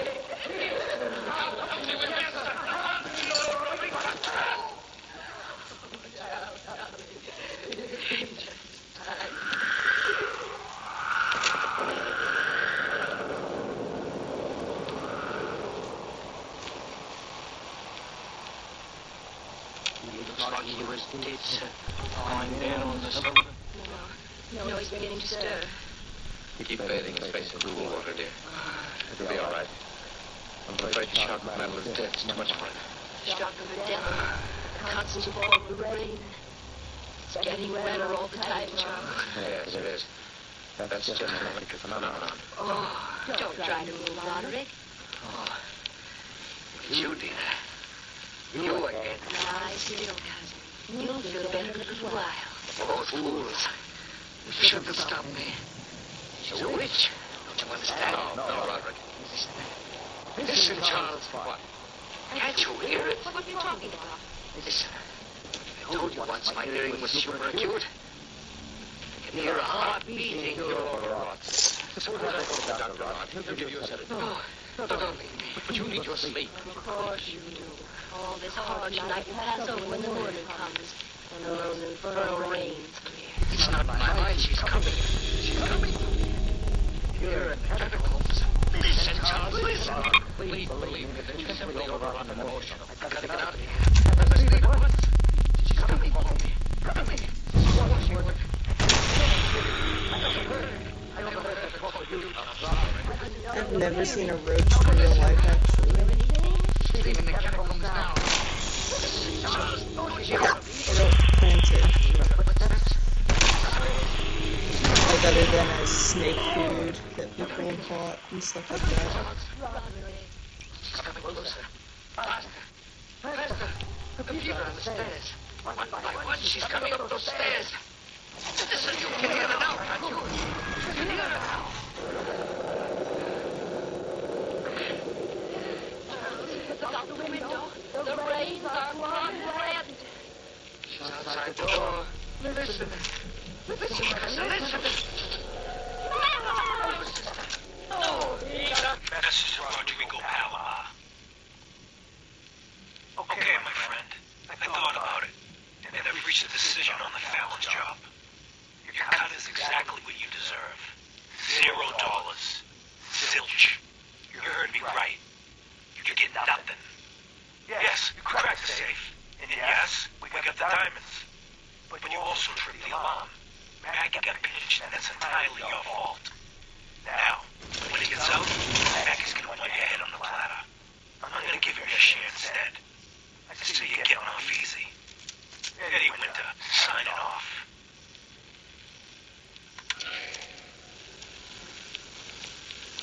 From that chamber, from that mansion, Charles and I fled aghast. The storm was still abroad in all its wrath as we crossed the park to the highway. The moon above the house of Usher was blood red. Charles held me close as we walked down the line in the night.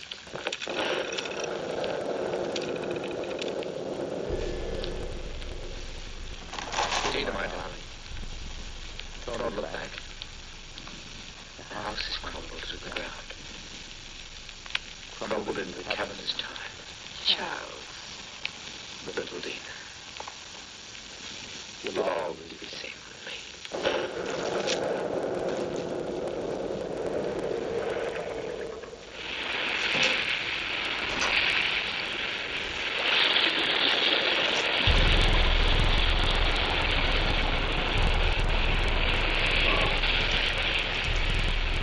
From the twinkling pages of past, we have heard another immortal tale in The Weird Circle. Bellkeeper, toll the bell.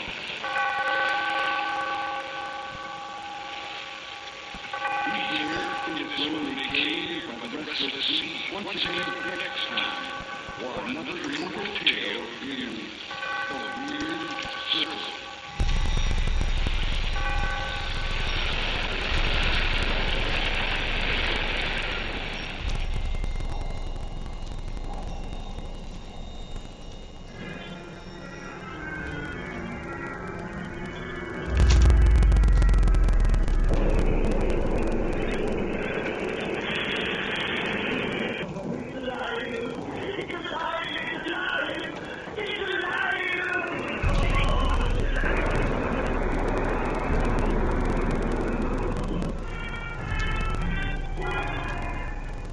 When this dead hand moves, the monster created by a man they call Mad is turned loose to strike terror into the hearts of men.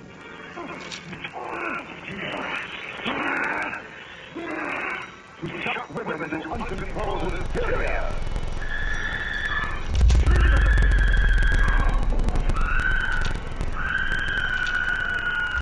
To prey upon the innocence of children.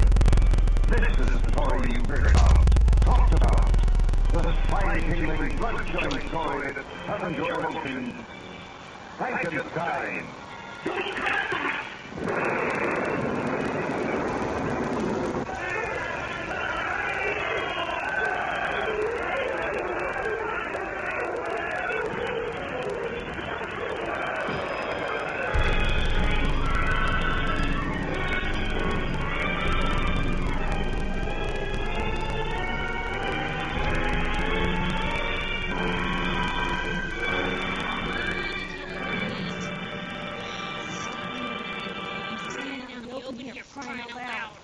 I got orders not to let you in, Miss Piper.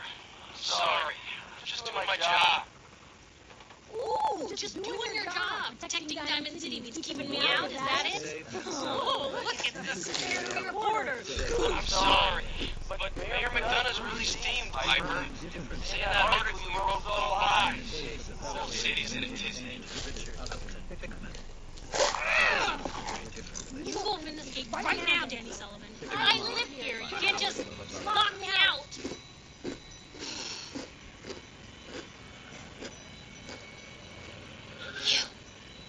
You want into Diamond City, right? You think I'm crazy. If this others would say, I just got here, but yeah. Shh. I don't like that damn stuff. It's my own business. What's that? You said you're a trader from Quincy? You have enough supplies to keep the general store stocked for a whole month? You hear that, Danny? You gonna open the gate and let us in, or are you gonna be the one talking to crazy Vern about losing out on all the supplies? Jeez, all right. You make it personal, Piper. Give me a minute. Better have a time quick before the man catches on with the bluff.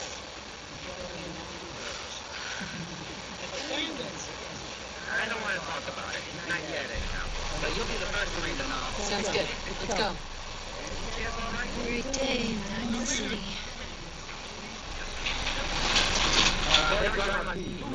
Inside. I told Sullivan to keep the gate shut. You devious, rabble-rousing slander. The level of dishonesty in that paper of yours. I'll have that printer scrapped for parts. Ooh, that a statement, Mr. McDonough? Tyrant Mayor shuts down the press. Why don't we ask the newcomer? You support the news? The mayor's threatening to throw free speech in the dumpster. Now that he's disappeared. Always believed in freedom of the press. Oh, I didn't mean to bring you into this argument, Liz. No. You look like Diamond City materials. Welcome to the great green jewel of the Commonwealth. Safe, happy, a fine place to come. Spend your money, settle down. Don't let this muckraker here tell you otherwise, all right? But then, I'm not sure I can find it again myself. This hasn't been the friendliest welcome. She's got you there, McDonough. I guess not everyone is one of the shark's mistress. Now, was there anything particular you came to our city for? Just looking for something. Oh, what is it you're looking for? That's my business. Well, whatever you do, don't bother going to Diamond City Security for help. I've had enough of this, Piper.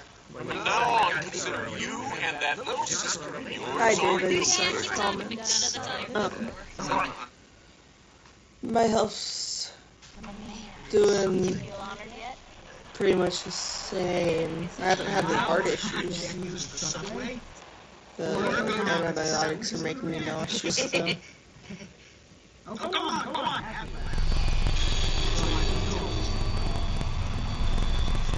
I'm not glad to be on that. It just seems a bit melodramatic. It's just that I always saw you as too sophisticated to be shocked at, well, at art. Hey, man. Is your neighbor really human?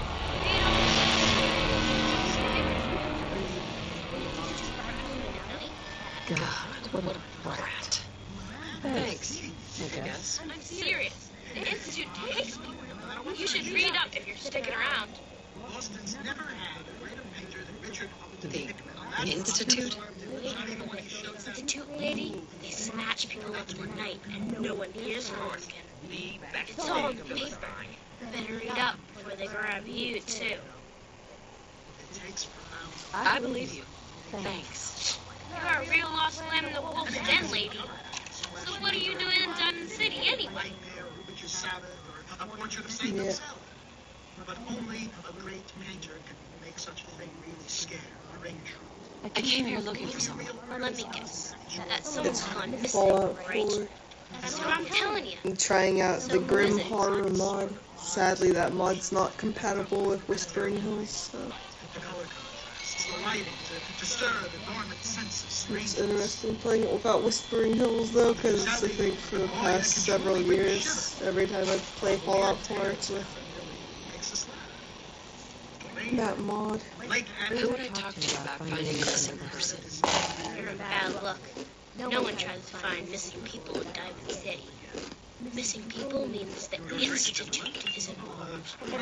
And no one will get the Institute's attention. Thank you, sir. You're very generous. You're a smart kid. Isn't there someone in town who isn't afraid of this Institute? Well, he's not afraid of anything. If anyone's gonna help you, it's him. Yeah. It really fits well with the Silent Hill vibe, too. Thanks. You were a big help. Remember, the Institute's out there, newcomer. Watch for that. Piper, you're back.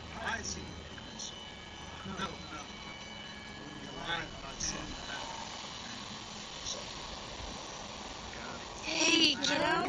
How are the paper sales? Well, the prices are getting worse. I think because the light control is smaller pairs. You've been saying that for weeks and the little girl still keeps cranking. Stop worrying so much. I gotta head into the office. You start whistling if you see any great politicians coming our way. Why? Is something wrong? Piper? Yeah.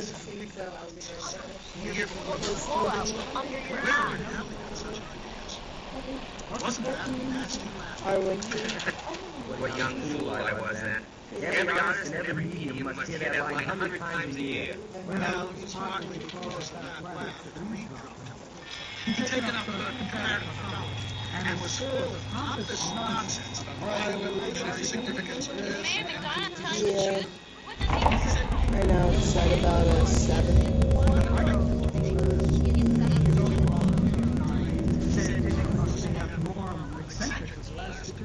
He wrote me that the fellow's features were developing in a way that wasn't human. I told him he let the containings get on his nerves. He wrote me that you told him the same thing yourself. But then I didn't drop the second such conventional laws. My admiration for him was a tremendous achievement. First thing I'm gonna get pipes into my phone. We'll do that. Nobody will buy it. So, I think the man right this house. this fell off. You know, it cuts through sales. Which is Yeah. They were on my I'm not worried about this. I did promise you it's not stolen. No. But I still don't see Where it is. you were such an admirer. Why did you drop it? So, Not until he had the gold. His work and put the idea of an underground New York. He was a gold mine. yeah, it worked for a while. It's just starting to wear off, I think. Those who were sympathetic level. Right now it's, well, it was, at a 2 for about 2 hours or 3 hours, something like that. Yeah, it helped quite a bit.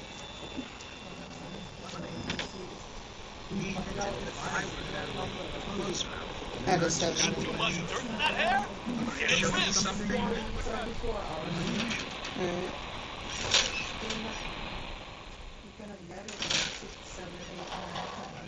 Alright.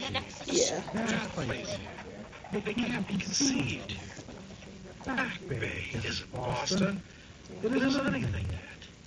It's had no time to attract. Hey, Piper. Ghosts, queens, looked on hell and no meaning upon our song. Look, I'm just gonna say it. You're a fall dweller. You might not be wearing the blue jumpsuit, but the Pip-Boy and that fish out of water look did anyways. So here's the deal. I want an interview. Your life story in print.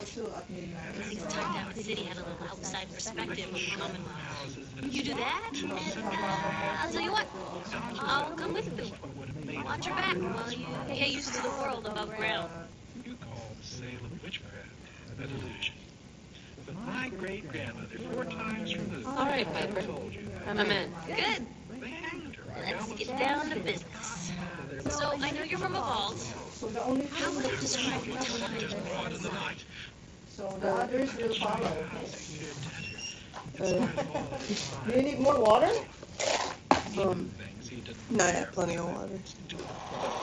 Wonders of the invisible world. Did you already use the bathroom tonight? Yeah. Did you have any bowel movements? Prosecute and persecute above ground.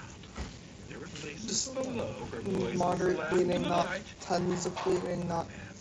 Just surviving houses built before 1700. All wage. But that's been going on for I can 3.5 show you some years. clear Oh, the arches, wells leading over. What their spells summoned. My family and I were frozen. I didn't spend much time in the vault. Wait, yeah. they boxed you up in a fridge? The whole time? I've had Are you this for saying about a you were month. alive for the whole time? So you're interested in this sort of thing? The dressing got replaced today. Inserted in another hospital? No, it was inserted in this hospital. This IV right here was inserted at Bartlett. I decided long ago one must paint terror. Yes. I'm over 200 years old. Oh my god. The woman of time. So, you've seen the Commonwealth, Diamond City. How does it compare to your old life? Reverse evolution.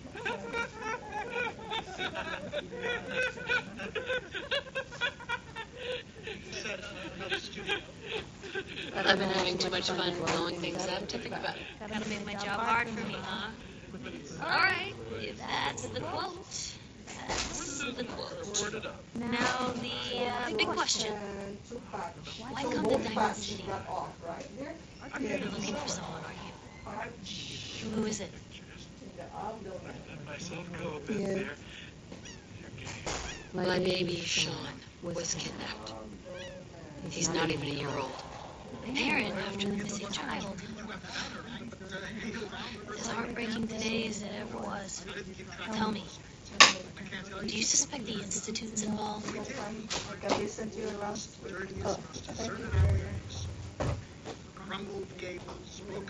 Sure sounds like it might be. And people wonder why I can't just look the other way. For the last part of our interview, I'd like to do something different.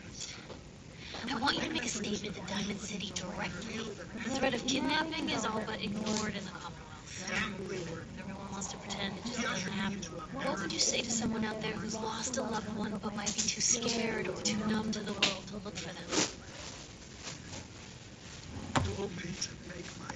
No matter how much you want to give up, don't. You have to have hope that you'll see them again, or at least that you'll know the truth.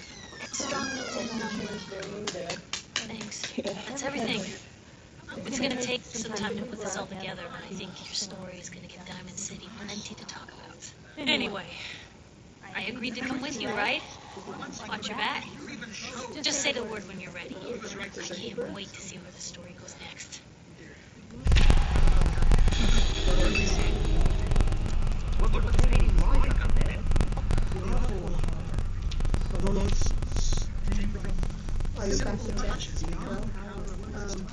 In the bag. Nothing on world. The backgrounds are all I just love one light. empty woods. Yeah. Cliff sides, You need help. brick tunnels, I don't need help. ancient panel roofs, or simply walls of also the amount. cups of merry-go-round. No, you just directly. Yeah, it's favoring. Okay. The monstrosity So this one is weighing in the figures. Oh no, it's out of my It bucket. was seldom completely human. Often approached humanity in varying degree. I have just like You know, if there's anything I can do to lighten the load, or no, you need anything, Fred. And then the doctor said, have you had like blood transfusion? Yeah, I've had 3 of them because of the breakout stuff. Maybe constantly trying to kill us, but Commonwealth never lacks. There's like any planned procedure. Showed in groups in cemeteries and battles Yeah. with their prey. I've The expression tried some fire corpses' since faces. fire doesn't work. Occasionally, these things will show gleaming windows, blurring the throats of sleeping victims. Yeah. But don't get the idea, not like some 3-year-old Dark kid red. directing your scent. It was the faces. Those aggressive faces that leered and slavered out of the canvas of the resurrected life. And nauseating wizards had waked the fires of hell and pigments. That's my intro. Anything I can do? Okay. Just say the word.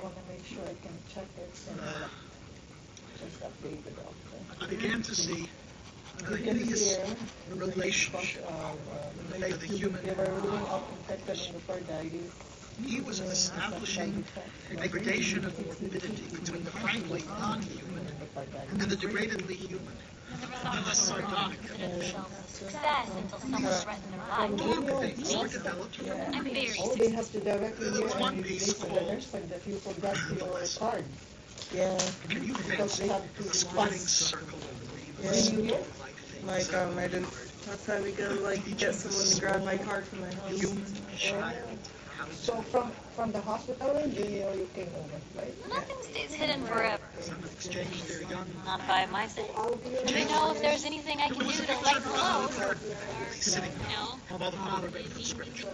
Every face but one, showing nobility and reverence. That one You know Umar, right? elected the mocker Yeah. Works here, so I know. was the king. I usually approach And the spirit of supreme irony. Hickman had given the features very perceptible resemblance to his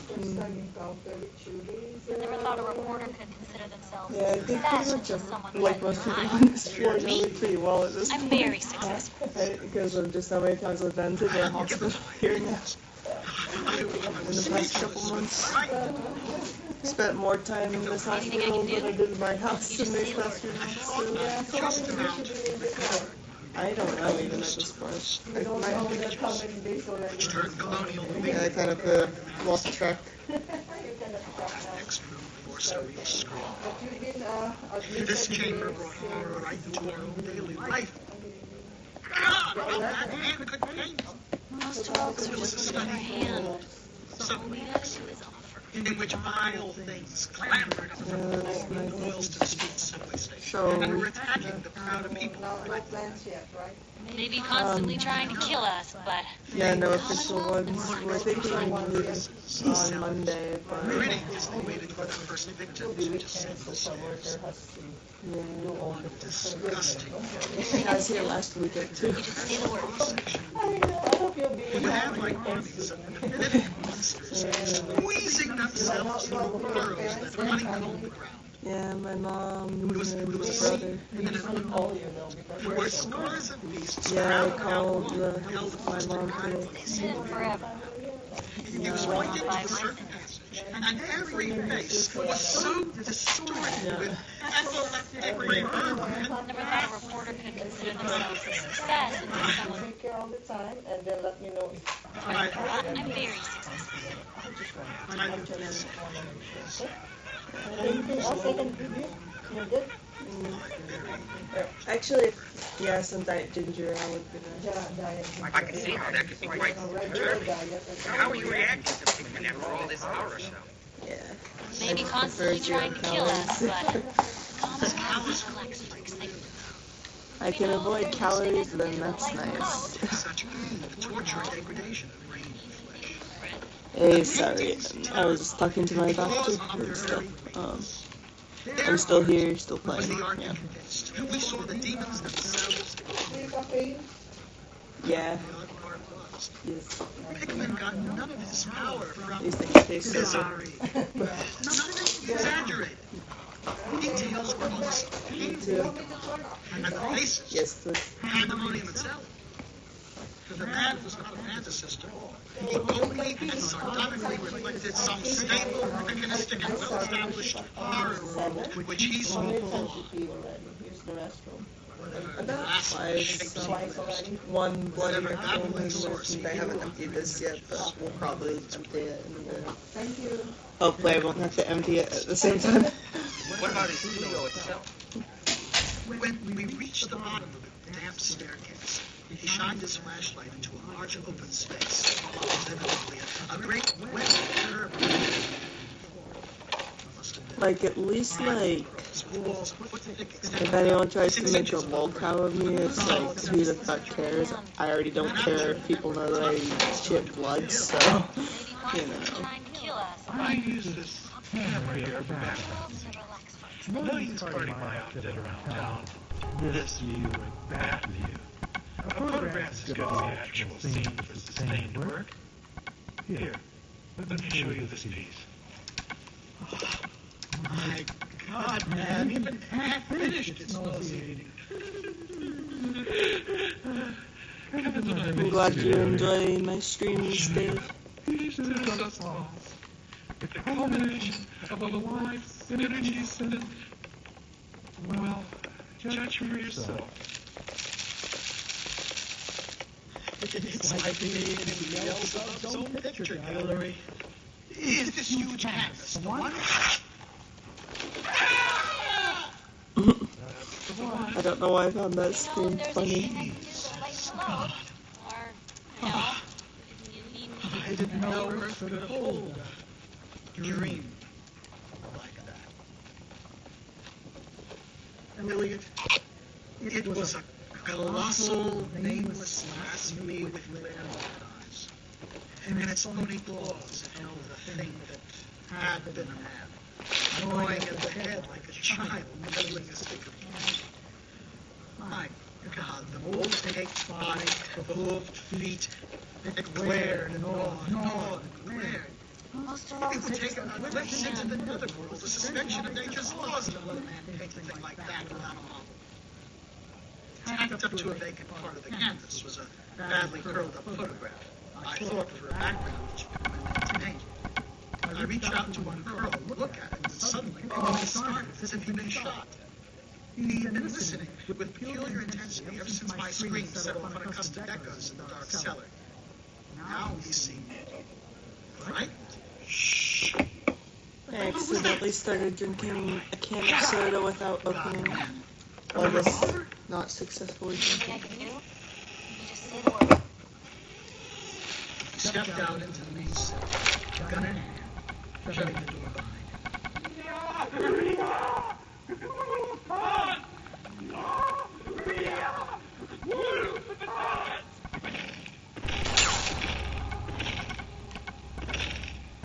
Gotta get good at lockpicking to impress Piper enough to romance me.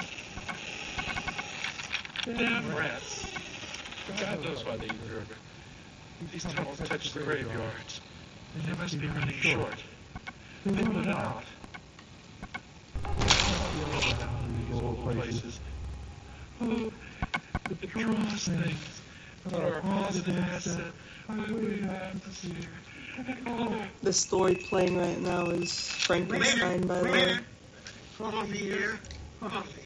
For me and my nephew. For anyone curious. That was the end of my night's adventure.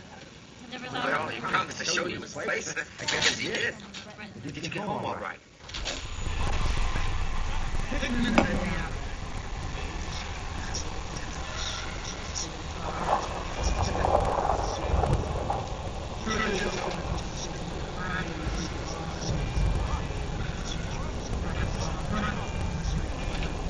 Oh, I forgot to get Piper to actually start following me.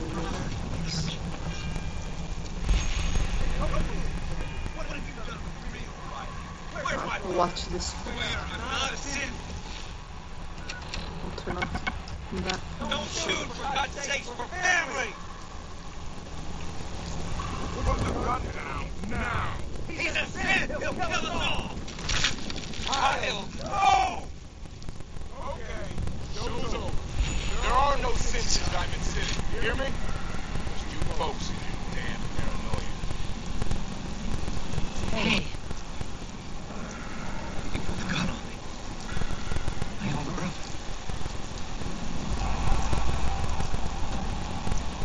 What happened? I'm not a Sith. I told him. I kept telling him. Why didn't he listen to me? I need a minute. Hey. Oh, God. Just...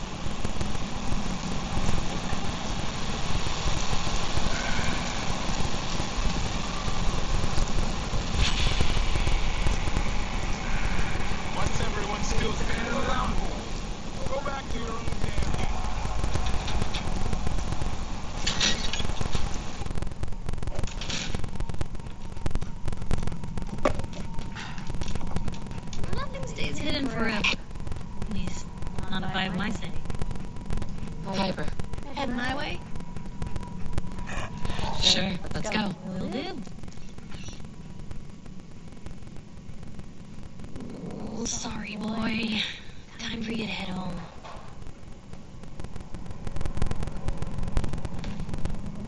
Hey. How you doing, buddy? Going home now. Hey. What you got for me?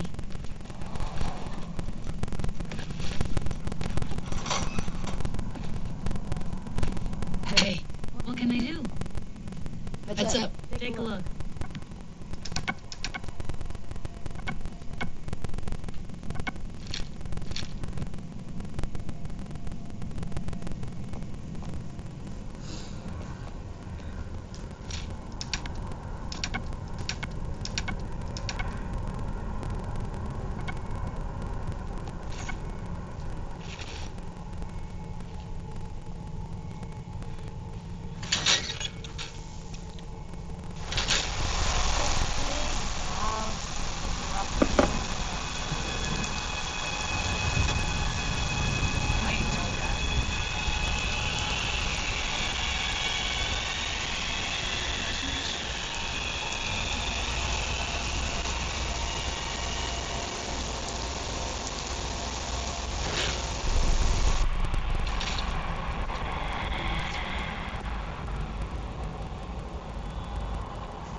His ties. Oh, Nick. The bills. Oh, forget the bills. The photographs. He never did photograph them.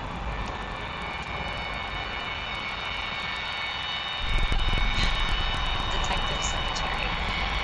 I'll never find another job. Is something wrong? Another stray coming in from the rain. Afraid you're too late. Office is closed. I know you must be busy, but I won't take much of your time. It's important. You're right. I'm sorry. I didn't mean to be rude, but it's just... The detective... He's gone missing. Mickey's missing. What has he got himself into this time? Don't worry, I can help. Tell me what happened. Nick was working a case. Skinny Malone's gang had kidnapped a young woman and tracked them down to their hideout in Park Street Station. There's an old vault down there that they use as a base. I told Nick he was walking into a trap, but he just smiled and walked out the door like he always does. Who's this Skinny Malone character? I don't know much about him, but he's from Good Neighbor, and that means he's into well-pressed suits and machine gun school of thuggery. I'll find him. You have my word. Thank you. Nick should be easy to spot. He's always wearing that old hat and trench coat getup. Please, hurry.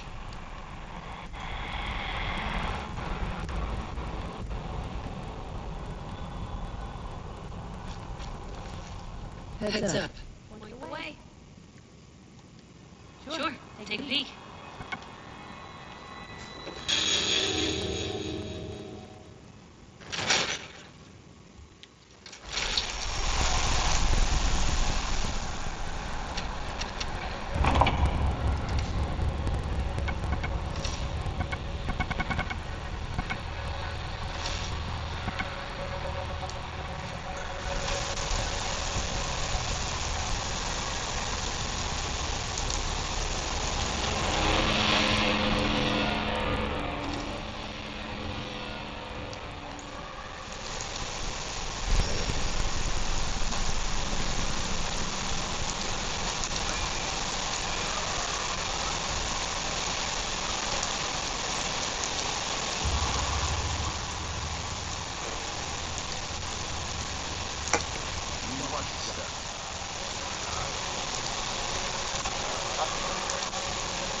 Yes.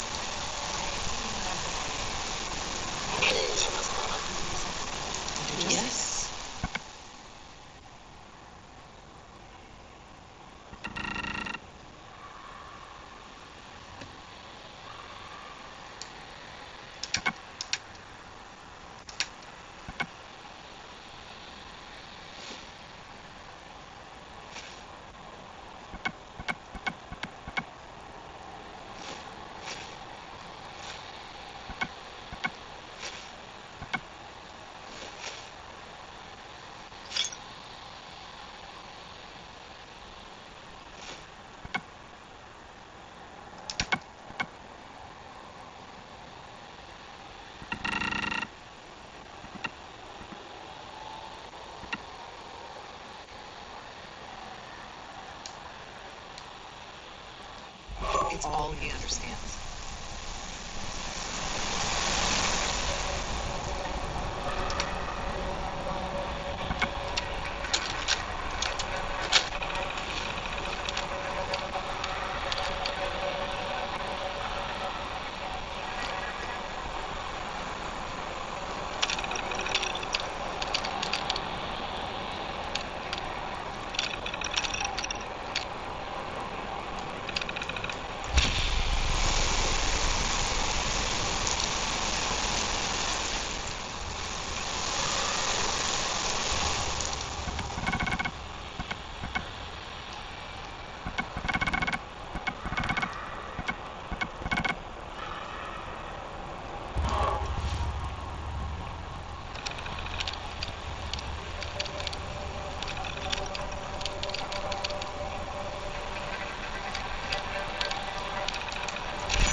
persons.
and directed by William Spear.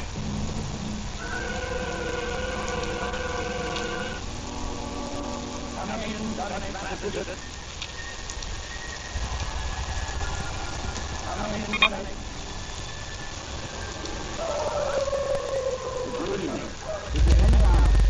I'm speaking to you. We've got the light close to the window. I'm speaking to you from my laboratory on the first company building in Dallas, Massachusetts. Present with me is Dr. Quallenberg.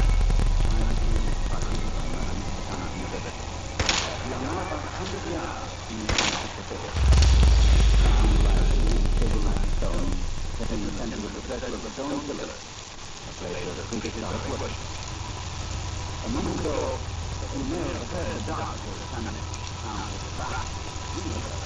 2 days and 3 nights. Dr. Wright and I know the horrors that are in for them, but the purpose of this broadcast is to lift this unbelievable horror to reasonable condition. Let us locate the lives who are set up tonight. It is the eve of all hell. Tomorrow.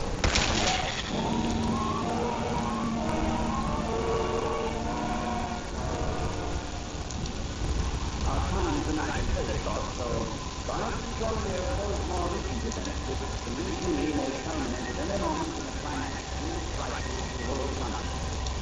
I was beginning to prepare for the brutal wait.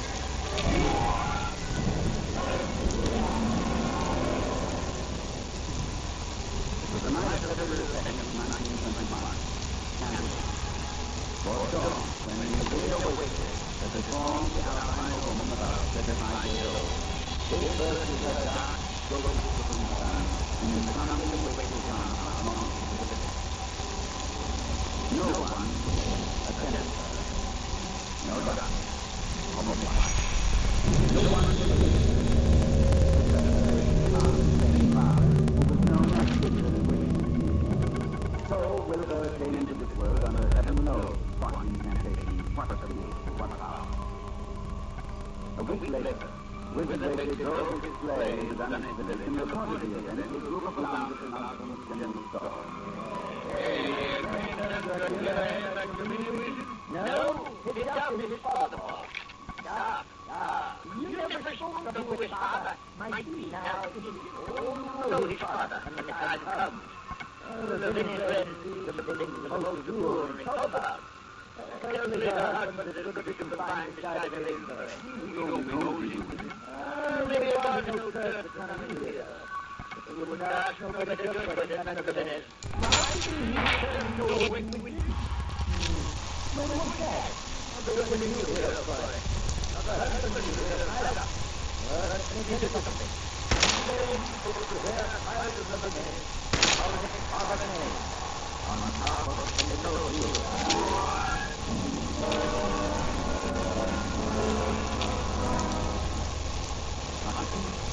Or I will go to mine later on. I know I have to do it.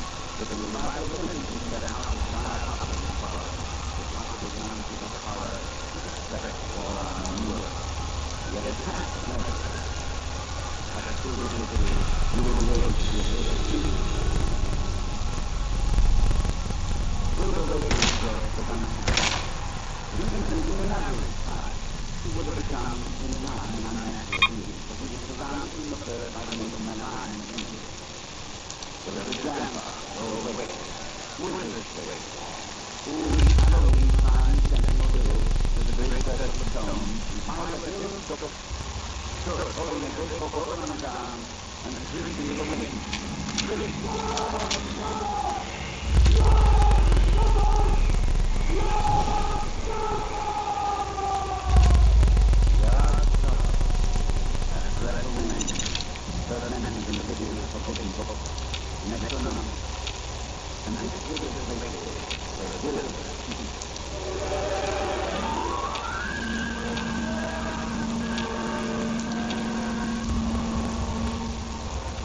The villagers began to notice a curious change that was going on at the base of the farmhouse. Soon after the was born, all the ladies began to remodel the house. All the family saw it was restored, and all the windows were planted forward up. And then, this is he began to rise 5 minutes. So we called the left out. Get the lights on the mountain, keeping them in the sea. Down on the ground, we stood over the house, the count of the way to serve. And then, we could like make the light, and the morning, like that. I heard and then we would go out, and then like the light, and then we like the sea.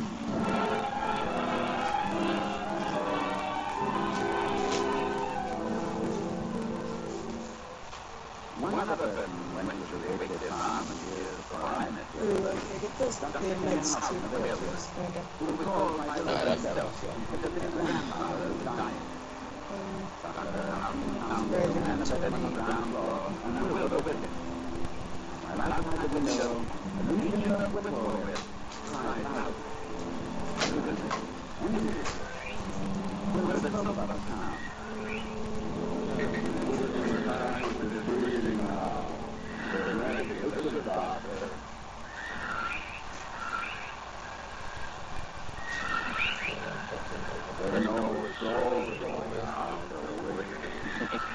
Yes, we will head there. You think you could. Make careful of you when you go. Take action. They'll be out until the break of day. If they don't action, they'll fly down.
That makes go smoother than it did.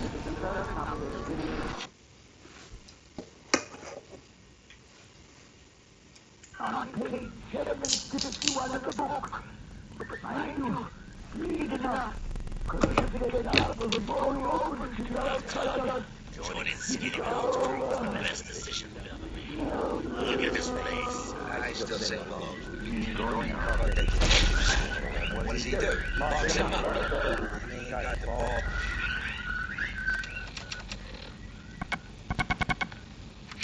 Just chill him. Well, don't let his new girl hear that. She'll start swinging that bat of hers at your fall.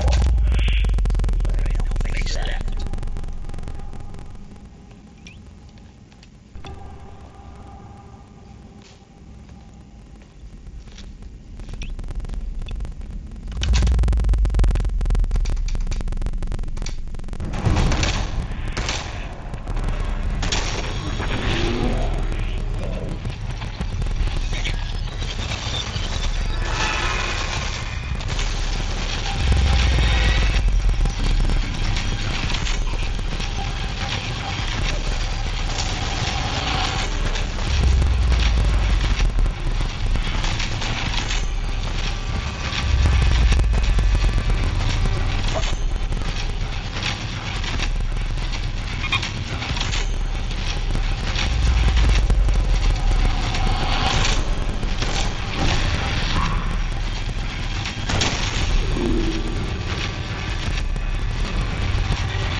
Maybe next time you're in my house, I need to keep an eye on you good.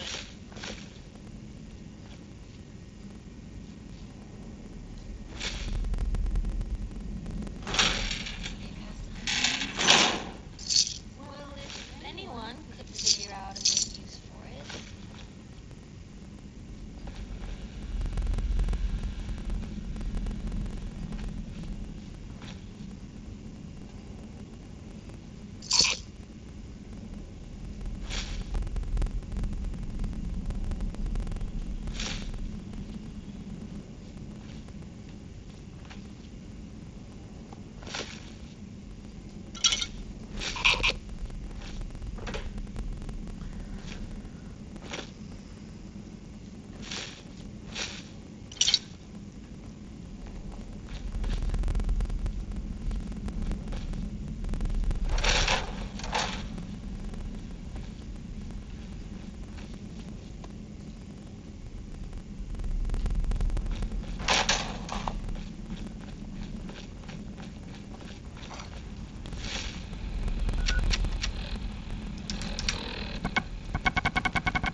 These guys are fast, man.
Could I get some Zofran too?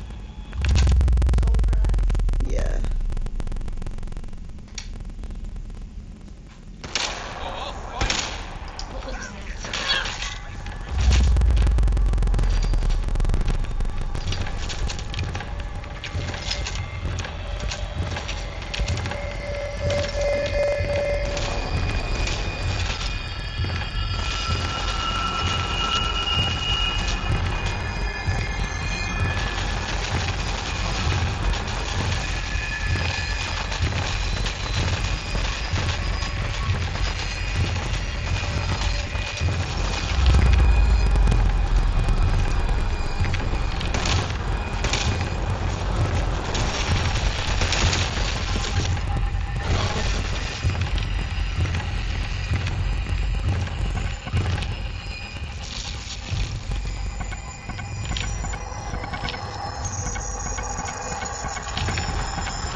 lower abdomen.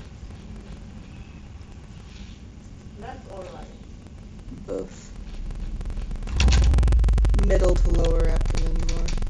And also back and ribs. I guess you do your antibiotics too, okay?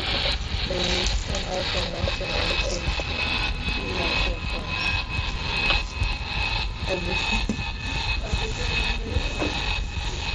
May as well get the anti-itch medication too. Yeah, if they're getting more antibiotics. Oh, with that, not right now, but I mean Yeah, later call me, okay? yeah, with the antibiotics it probably will eventually. Didn't you say your Yeah. I'll try that because you're on vitamins. Have you been using that? Yeah. I'll Yeah. just I'm using the pick for on upper left, right?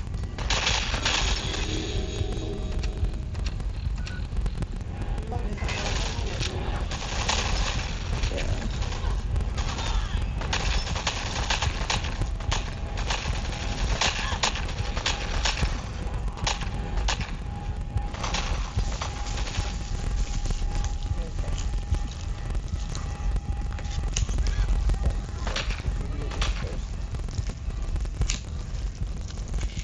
Oh well, my coping strategy is playing video games where I get to shoot holes into people that feel worse, that they can feel worse than I do.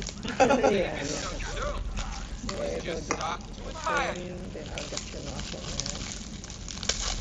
Hope you make your peace. You got a line on them?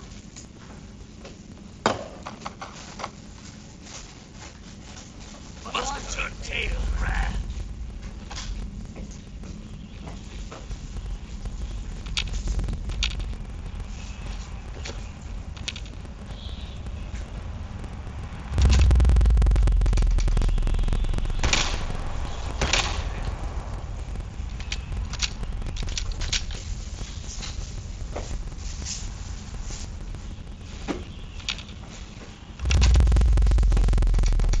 It's working though? Yeah, they both work. Good. Okay, I'll give you your antibiotic. It'd be kind of odd to like put Zofran straight to the heart, I think.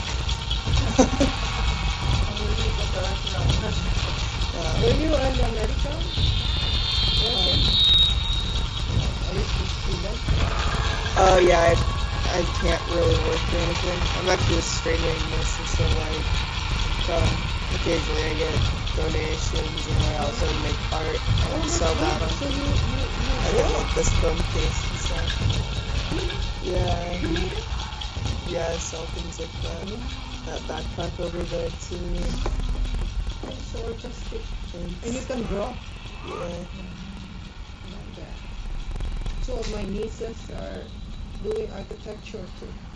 They are good in Yeah. It's making cool. draw. Yeah.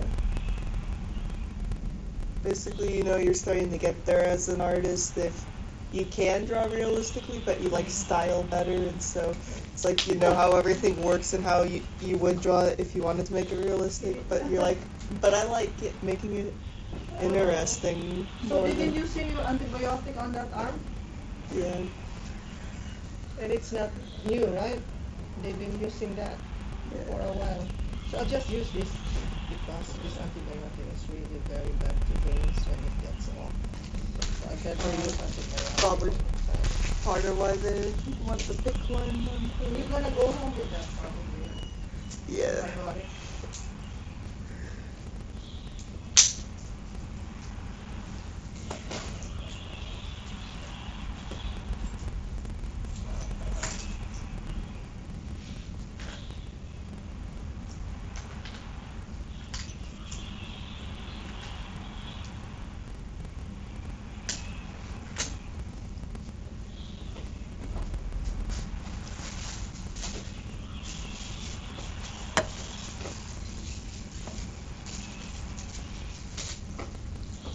This one here.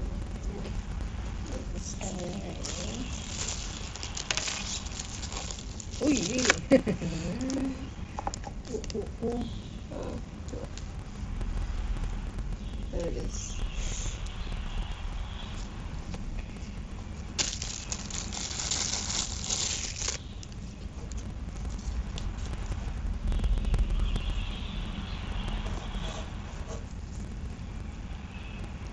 It's painful? No. You've been drawing blood on this? Yeah. Oh, vancomycin trough.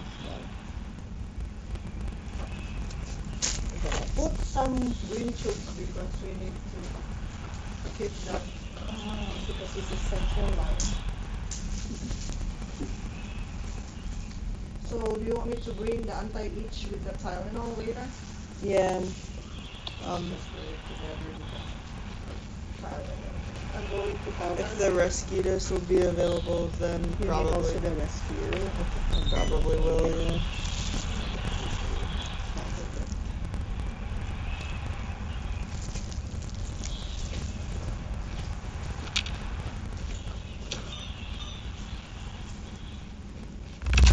Just bring it all at once. Yeah.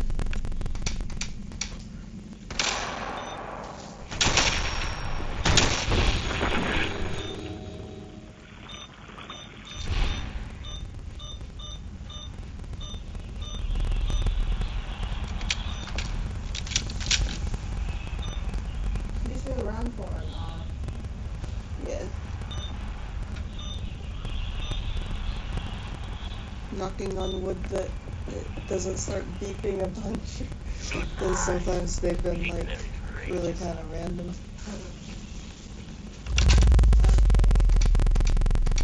So in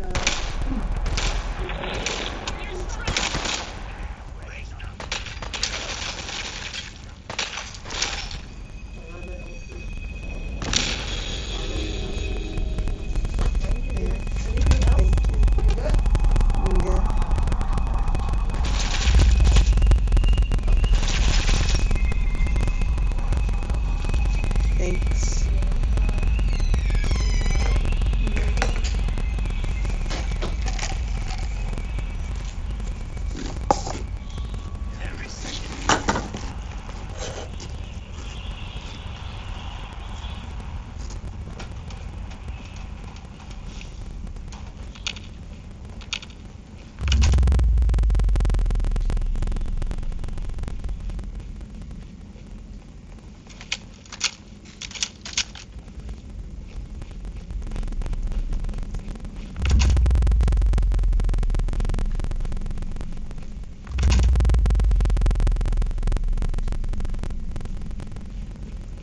How do you find anything?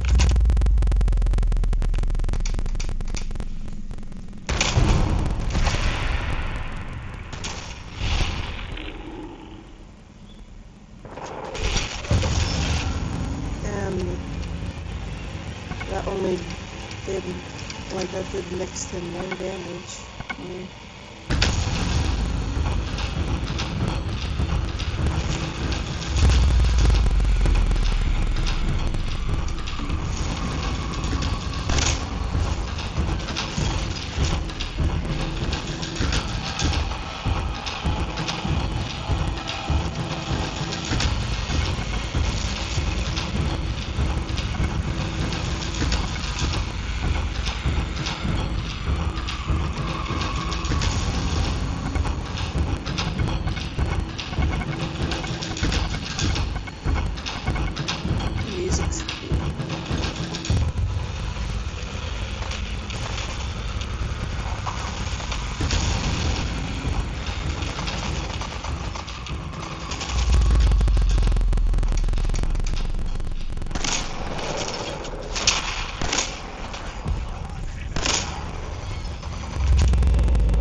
yourself. Psst, what you got for me? Probably have something you can use.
Hello, Rush 77. What's up?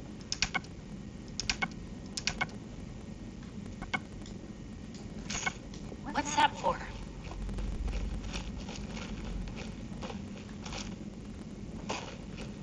Where did Piper go?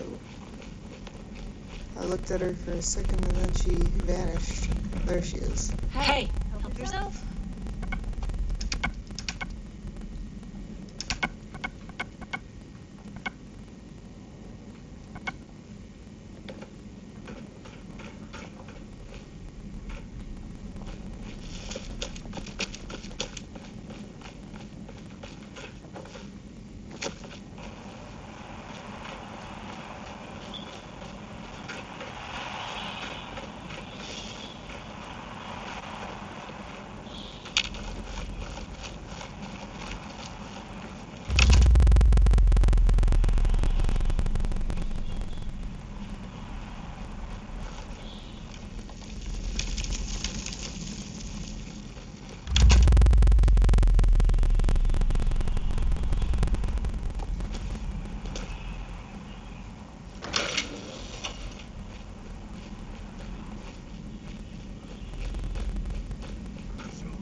thought that would probably happen.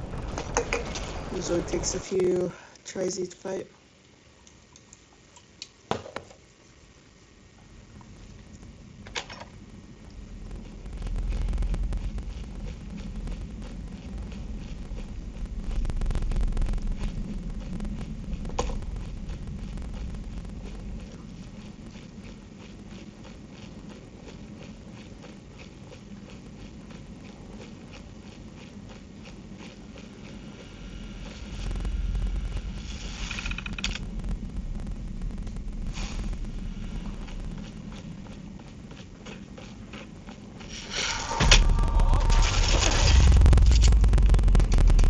Didn't realize I hadn't taped them off.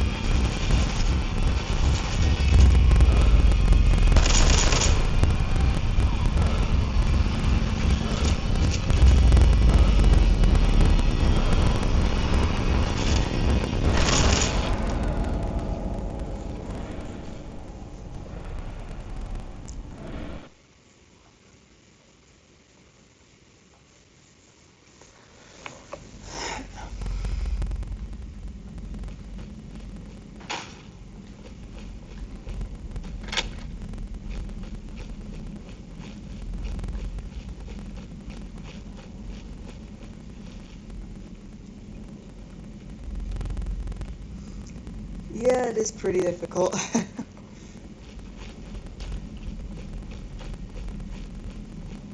I've done this quest before.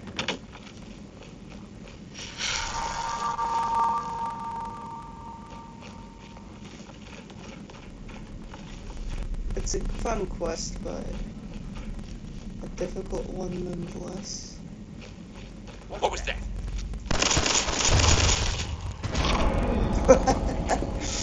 That was quick. They're like total bullet sponges, and then they just couldn't hit me once and I'm gone.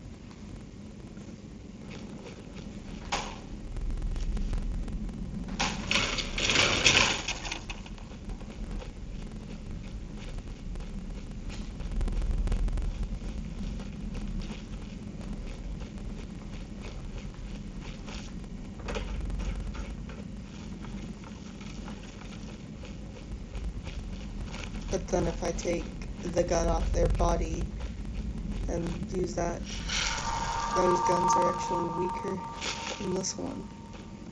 So it's not fair.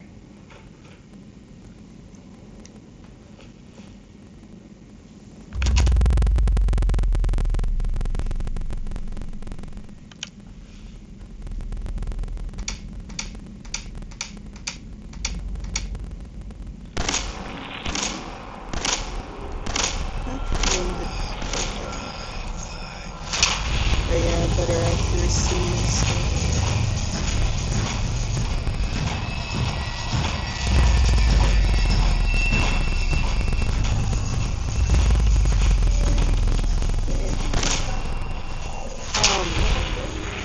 No, I haven't gotten the heifer yet. Yeah. Is the rescue disc ready? Or...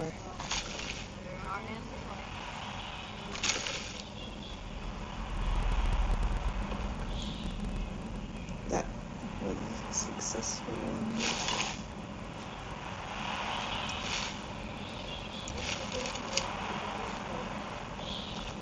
It went down to a 7, but it's like...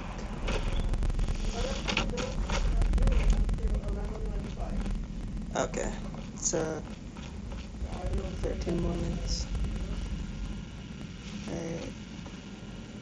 Thanks.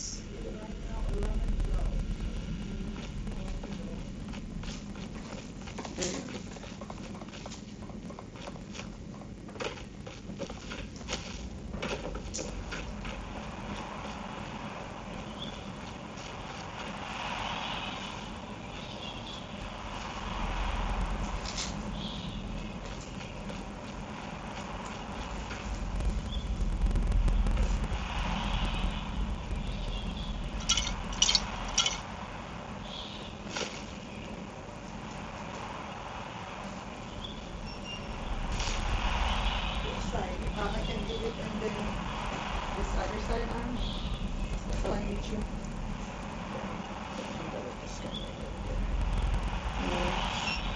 Everything is fine.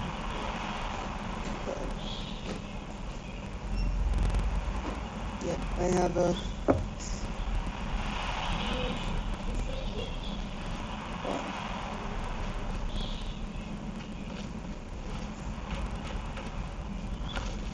Yeah, they bleed a little bit usually. Sometimes a lot. Sometimes I don't notice it's bleeding until I feel a wetness on my arm and I'm like, whoa.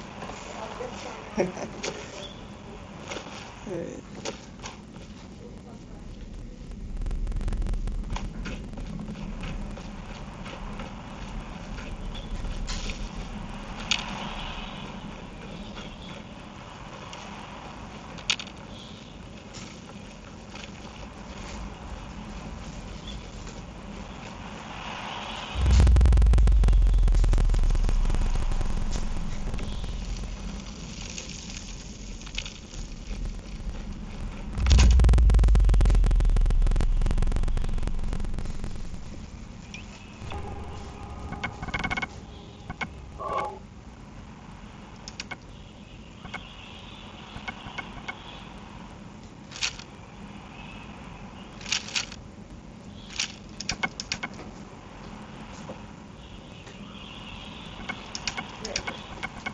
Sure, I checked some. I brought some. You know how the allergies to vapes, right? Latex, and I have sensitive skin in general. Oh my god, you've been poke. Yeah. Do you want it in the belly now? Nah. My stomach hurts enough. Okay, yeah, I think I should be good because everything is bruised. Yeah. I don't feel the bruises much, so I only notice them in the mirror and like, oh yeah, it's quite come pretty. out. Oh yeah. Well, some people don't bruise, some of them bruise fast. Yeah.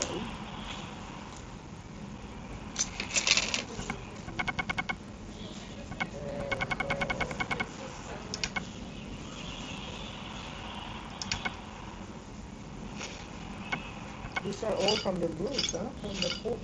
Yep.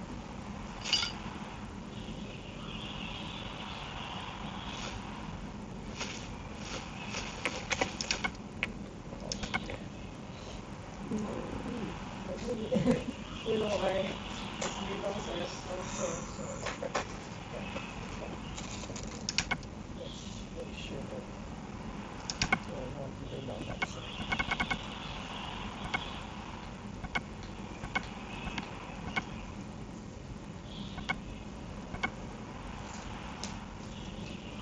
Come on, let me carry some. Cripple yourself.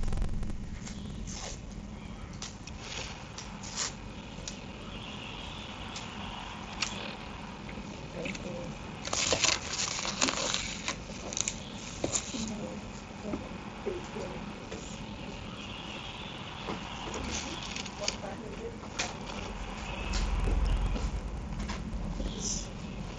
Yeah.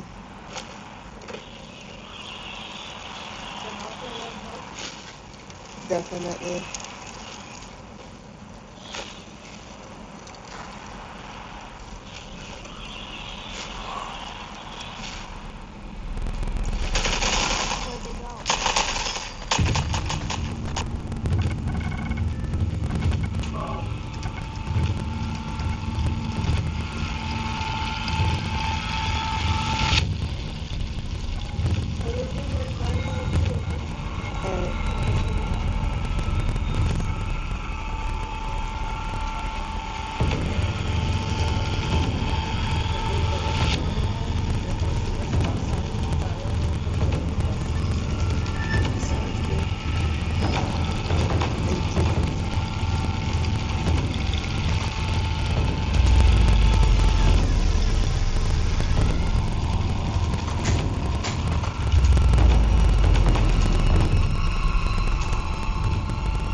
still some hostiles.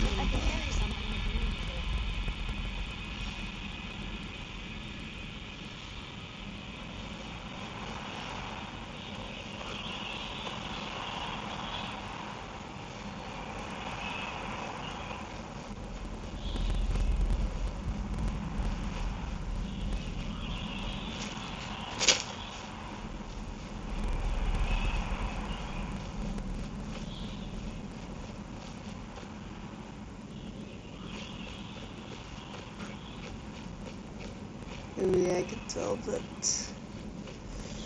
my arm is not liking this head nosem.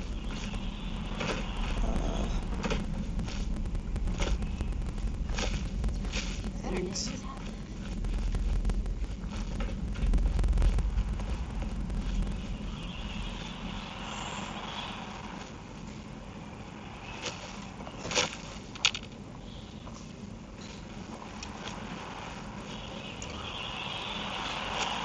my arm is definitely disagreeing with the meds right now. It's not good.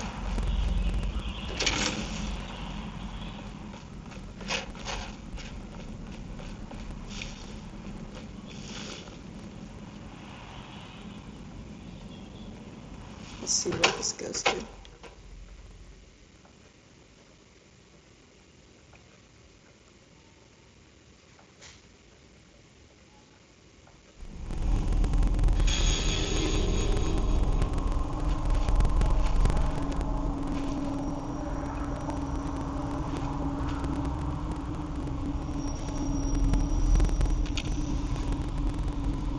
Let's get down to the source.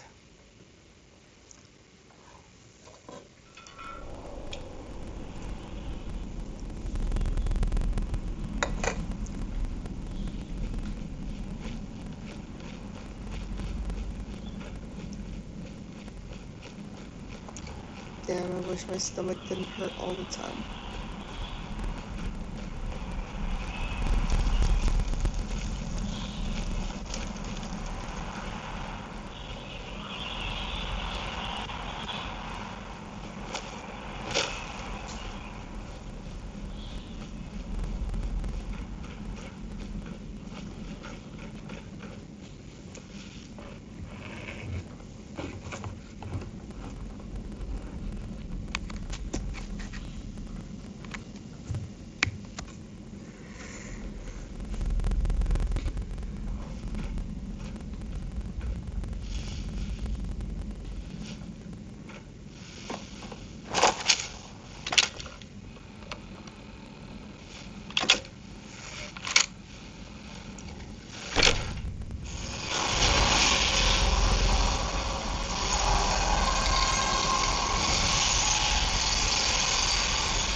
Whenever those things open, I just instantly want to back up from them because they're just so scary. I don't know why.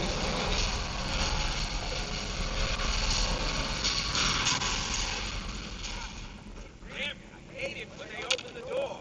Why is that thing so loud? Hello? Got used? Hey. Find the thing.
So I got a question.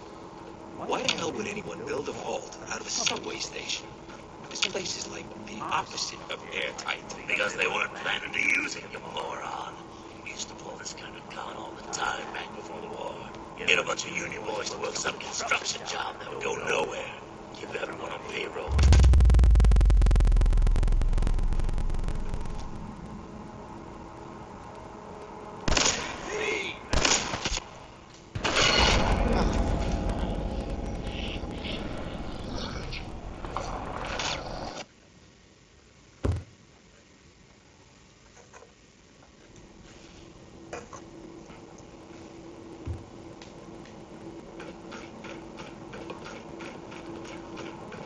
So I got a question. Why the hell would anyone build a vault out of a subway station? This place is like the opposite of airtight. Because they weren't planning to use it, you moron. We used to pull this kind of con all the time back before the war. Get a bunch of union boys to work some construction job that would go nowhere. Keep everyone on payroll.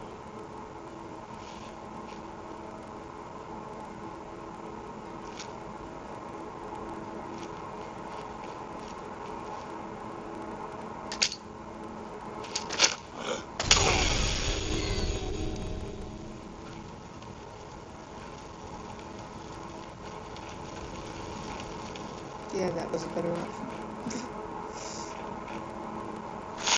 Free for the taking.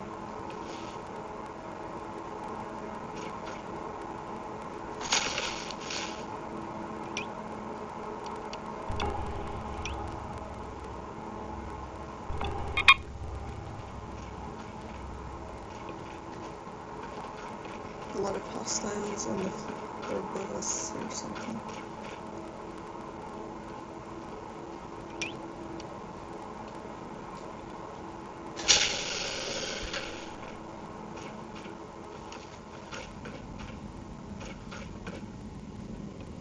Maybe try and kill us,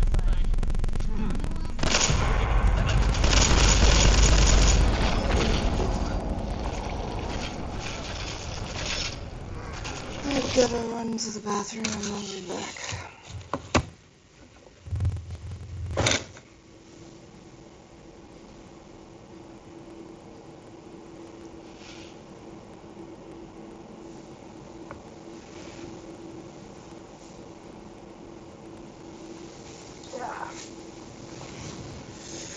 Okay, good enough.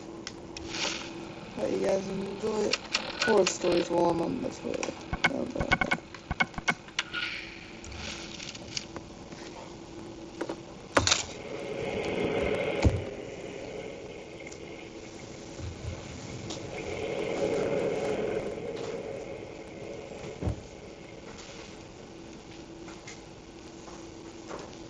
Why were we two still left alive? Why did we not, like all the rest, slump to the deck? What fate was ours? Wild-eyed with thirst, surrounded by our brother dead.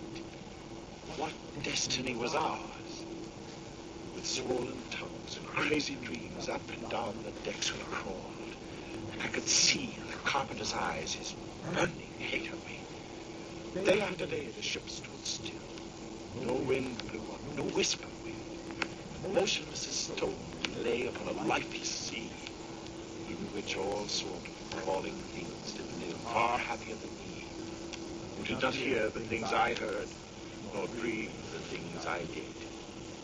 How happy were those slimy things, the things that crawl, the fish that swam, behind you. that bore no guilt, like me. Look at them, carpenter, the dwellers in the sea, the flashing phosphorescent fire. How joyous are his things, miracle, living things of God's creation, those secure in his understanding. How blessed are the happy, those in the warm brightness of his rays. Blessed are his living things, bird and beast, they that fly and they that swim. Oh, fortunate, beloved of God. Jonathan, when blessed be they, these crawling things, Blessed be the lowest of his creatures, those dwelling in the slime. His love for them surpasses all understanding. My love for them reaches toward my God. Jonathan, the albatross, it's fallen from my throat. I'm freed. Oh, merciful God, I'm freed. And there's a storm, Jonathan. The storm's breaking. And it's raining. Rain! And I swooned. How long I lay there, I do not know. When I heard the voices, I do not know whether I was awake or dreaming, but I heard them, sweet and gentle, reaching me through the patter of the rain.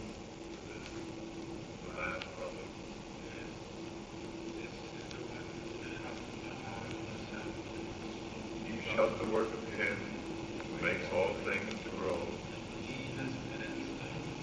Then he is free.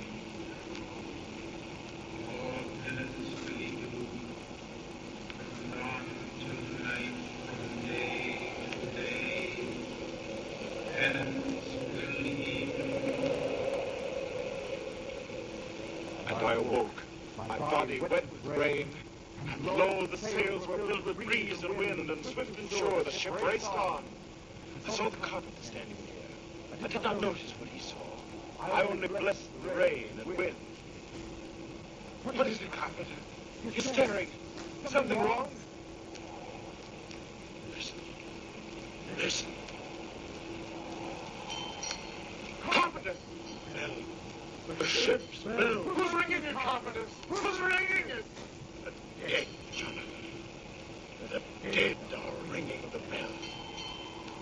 And then I looked and screamed. For there on the bridge, walked Mr. Springer, the mate, and at the helm Mr. Larson. Oh, stared with the corpses stare in the ocean they could not see. They were dead. And yet they sailed the sea. Then I whispered. And I saw a phantom crew. The moon lightened their faces as white as snow, and their dead things were moving, hauling on board, climbing the shrouds. Our ship was sailed by a dead man crew. It can't be! It can't! Dead as a 10-day dweller in a tomb. They walk! They march! They rose like Lazarus. With the last lightning crash, they rose, silent as shadows, and took their places. It's judgment! Judgment day! Samuel! My brother's son! Samuel! Samuel! It's I! Jonathan! Your uncle! You mean? Mr. Springer! Larson! Samuel! It's I! Jonathan! Say you! Forgive me! Quite a setup they had down here. Now I understand the voices in the dream. What dream? As I slept, I heard them. Penance have I done, he said. Penance more will do. Guilt like a disease will pester in me until the end of my days, which shall be soon. Soon. Where are you going? To get my tools. I'm a carpenter, and it is time to build my own ship. A ship that shall be the length of me and the width of me. A ship that'll snugly fit the hull that we are bound for. What harbor, carpenter? Alright, I am back. My stomach hurts so bad right now. Actually, it really hurts. Holy shit. Do you hear, carpenter? At least holy this shit's really. Do you see it? There! It's looming up like what, Jonathan? Earth's kingdom? Oh, God. No. Look. The lighthouse on the point. They signal the way into that kingdom. And the shoreline Checking, I don't know if I'm gonna die or not. So I got a question. Why the hell would anyone build a vault out of a subway station? This place is like the opposite of airtight. Because they weren't planning to use it, moron. Get a bunch of union boys to work some construction job. I'll go nowhere. Keep everyone on payroll. Look at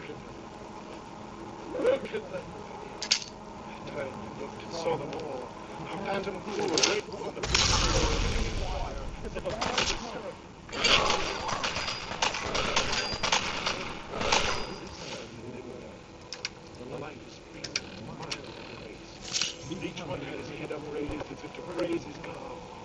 Hymns I did not hear yet. I was filled with peace as if hymns they'd really sung. It was a vision of joy. It was then the sound rumbled across the bay. It's judgment! Judgment! Jonathan! And it was as if the universe was shattered by the sound, and the heavens burst with the sound. And the ship sunk down like lead.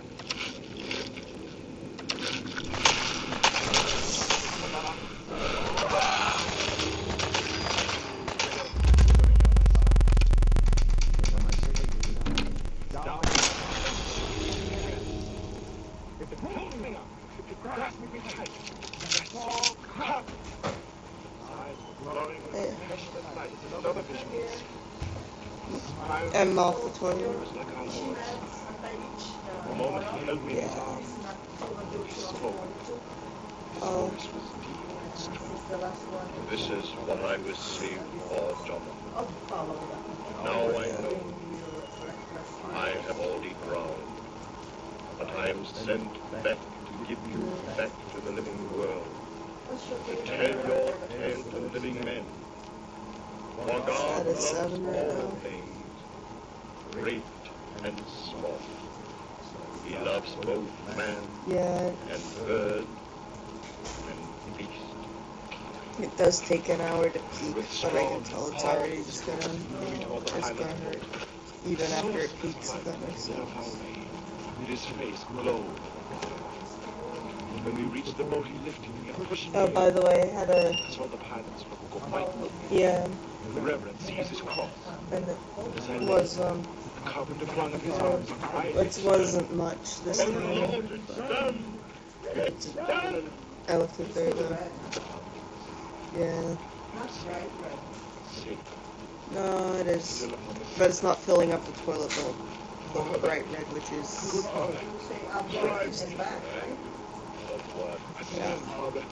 I've sinned as no man ever before. Trying to my way. It definitely made a lot of pain in there, but it wasn't... Forgive me, for I am mortal man. My soul hungers for their gentle words. Give evidence that life flows me, I too am alive. Try me, Father. Try me. This, Father, this.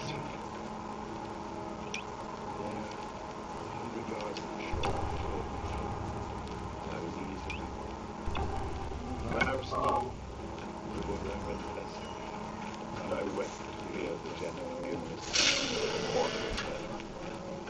oh, wedding guest, when I touched the shore, love for all things great and small, so all God's work, no matter where or how they dwell.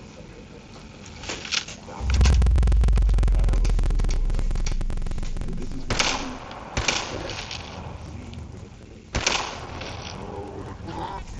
the Oxy, the smallest here, the airport here.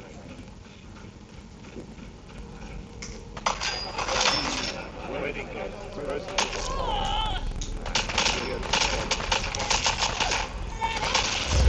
Yeah, and the carbonol sometimes gets stuck in my throat, so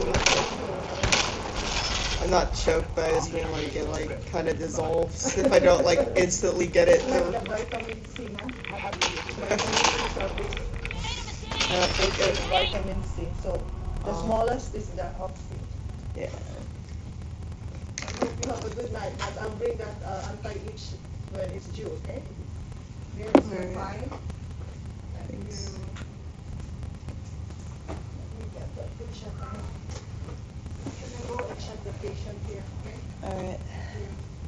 Oh, it's here, right? Oh, yeah. Like a faint red. Yeah, but like it's darker red at the bottom. It's kind of. Oh yeah, it's like blood clots. Yeah. What? When I have menstruation in the Yeah, I don't have menstruation though.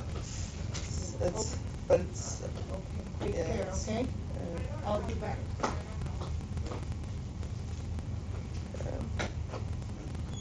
definitely menstruating though.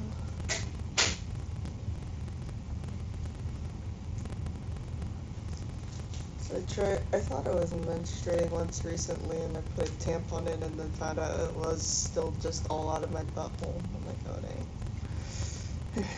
Tampon was completely clean, no menstruation at all. Kinda crazy. It's crazy that people like get grossed out by periods at this point too, because it's like there are so much worse things on this earth than a period. And again, also just desensitized to a lot of like awful medical things at this point.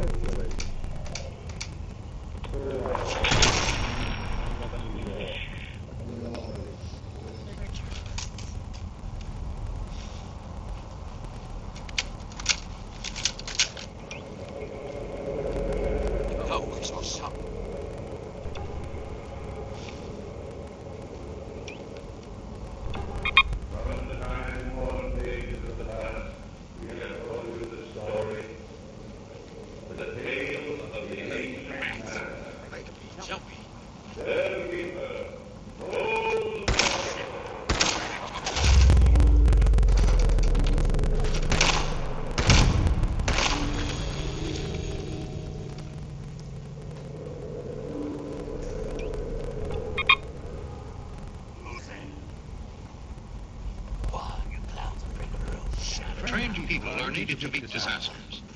To fill this need, the United States Office of Civil Defense, cooperating with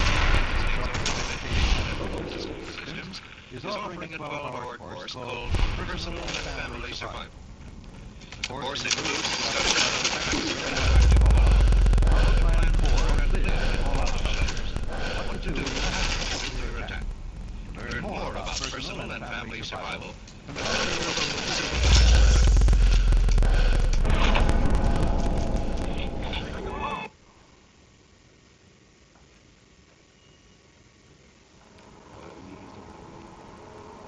When I was through, the good women blessed me, and I wept to hear the gentle forgiveness of the mortal. All the wedding gifts, when I touched them, love for all things, great and small, burst my soul, for all God's will, no matter what.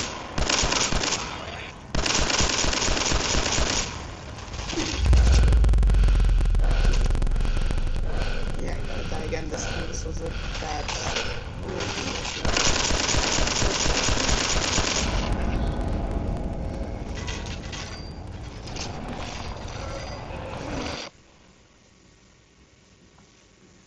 maybe I will use the when I was through, the wood and blessed, and I wept to hear the gentle forgiveness of the mortal. All the wedding gifts, when I touched the shore, love for all things, great and small, burned in my soul, for all God's works, no matter where or how they dwell.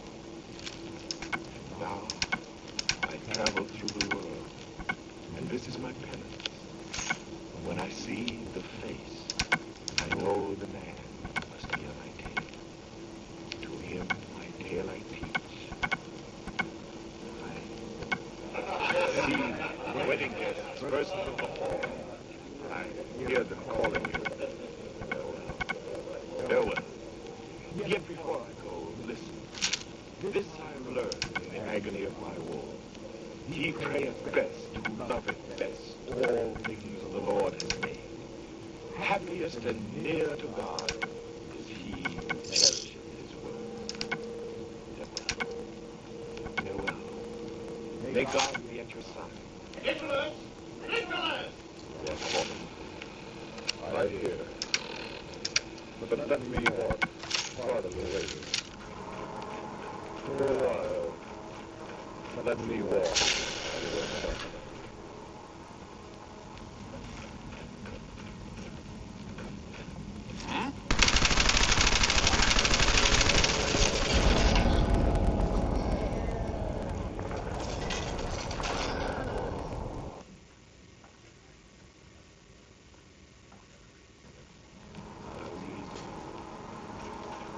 was through, the would have been blessed.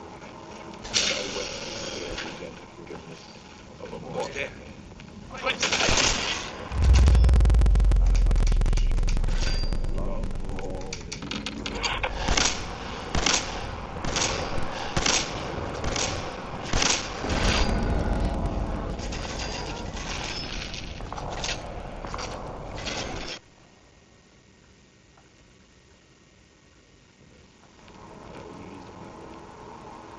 When I was through, the woodworm blessed me, and I wept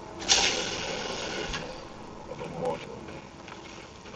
All the wedding guests, when I touched the shore, love for all these great small burning my soul, for all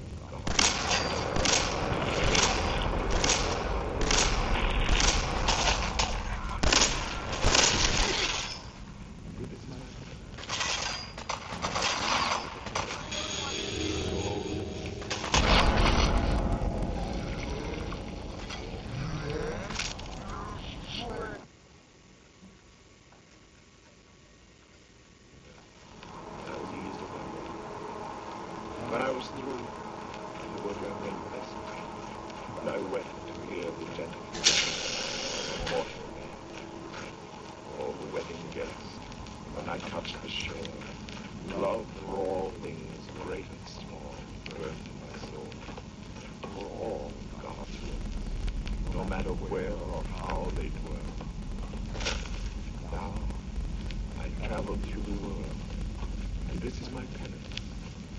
When I see the place, I know the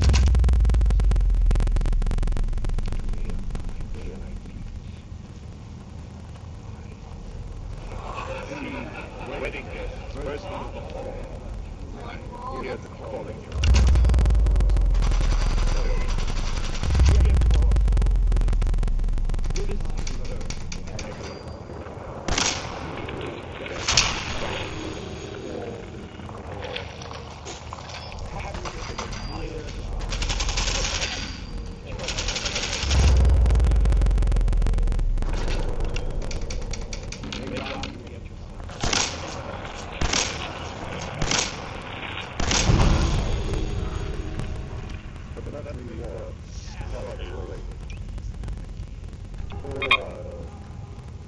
Let me walk on the other side.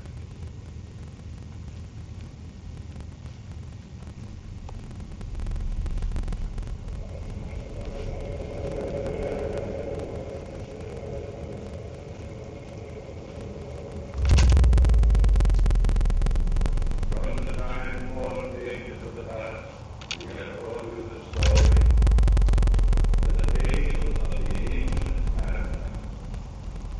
Their keeper, old and well.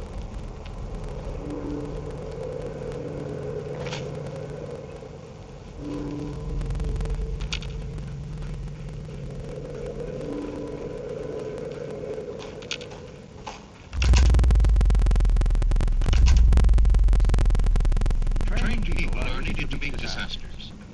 To fill this need, the United States Office of Civil Defense, in cooperation with the United States Office of Education and Family Survival.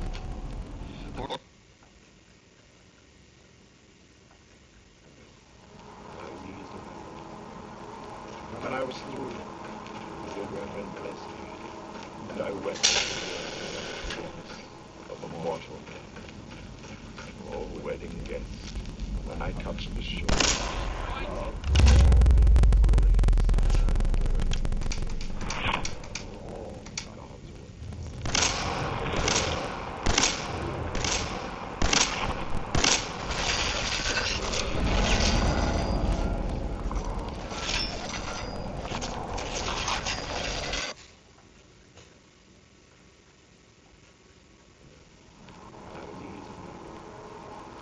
when I was through, the woodworm blessed me, and I wept to hear the gentle forgiveness of a mortal man.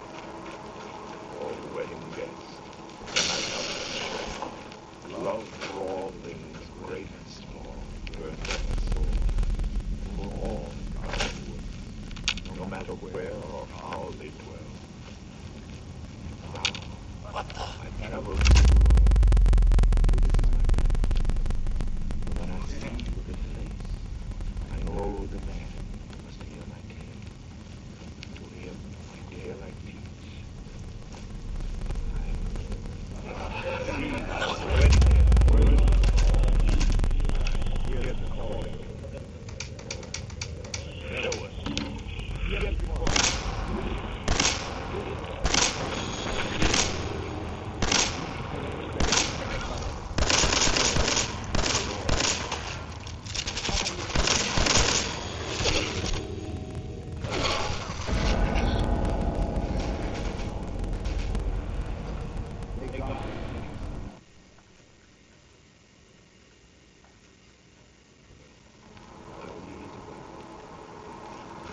through the wilderness, and I wept to hear the gentle forgiveness of a mortal man.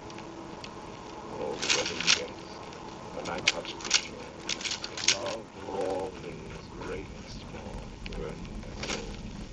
For all God's works, no matter where or how they were.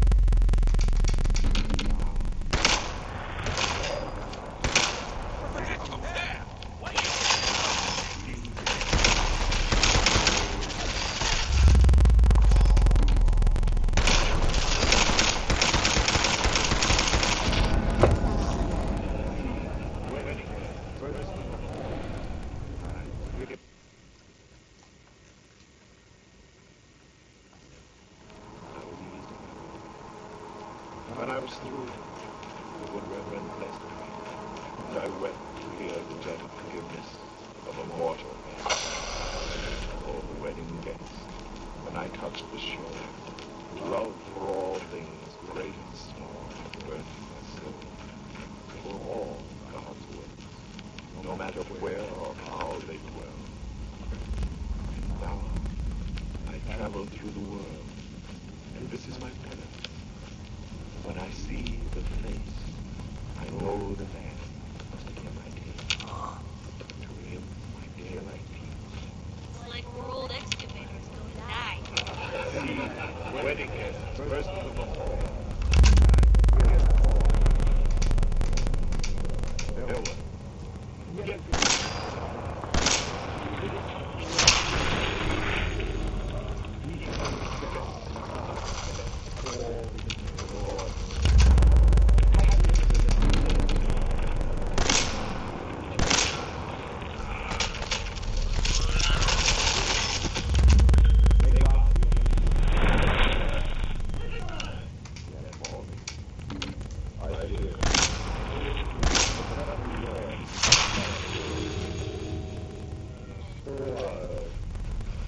Let me walk at your side.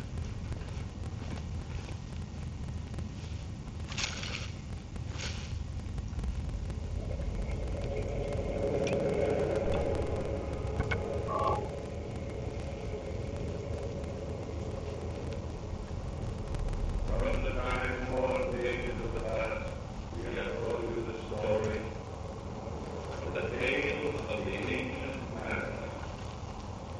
Their keeper, old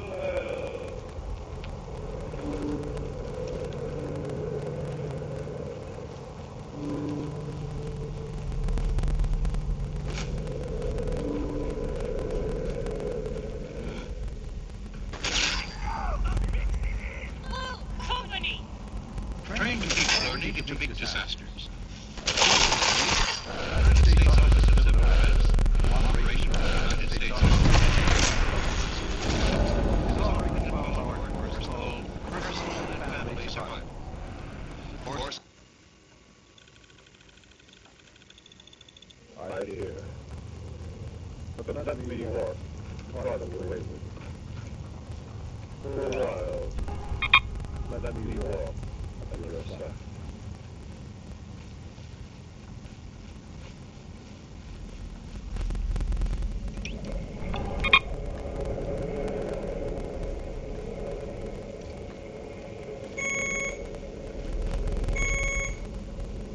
From the time born the ages of the past, we have told you the story, the tale of the ancient man.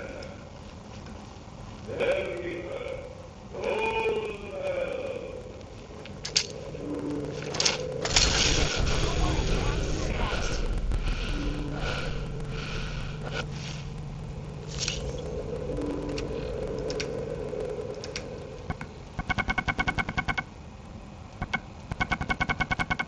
trained people are needed to meet disasters.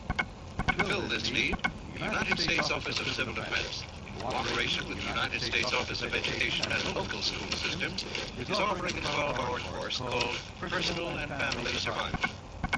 The course includes discussions on the effects of radioactive fallout, how to plan for and live in fallout shelters, what to do after a nuclear attack. To learn more about personal and family survival, consult your local civil defense. Ain't very courageous of you.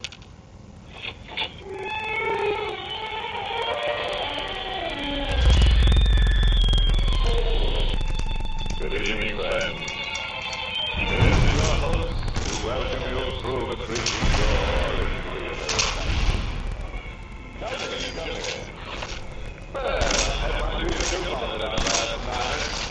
We're looking for the lost cord. And I found it. Some children was wearing it as a necklace. I had to cut it loose from a ceiling beam to get to the cord. Oh, son. Later on, we sang some little songs. Everyone was so touched. In the head. One cage blade got so hysterically in love with himself. Let it come through. There he lay dead, but no blood.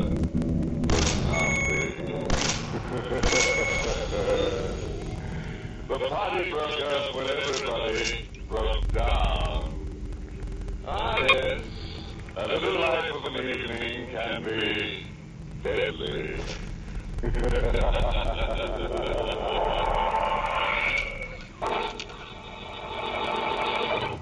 Tonight's Sanctum Mystery, The Devil's Workshop, was written by John Robert and stars Mason Adams in the role of Tony with Joan Banks as Tina.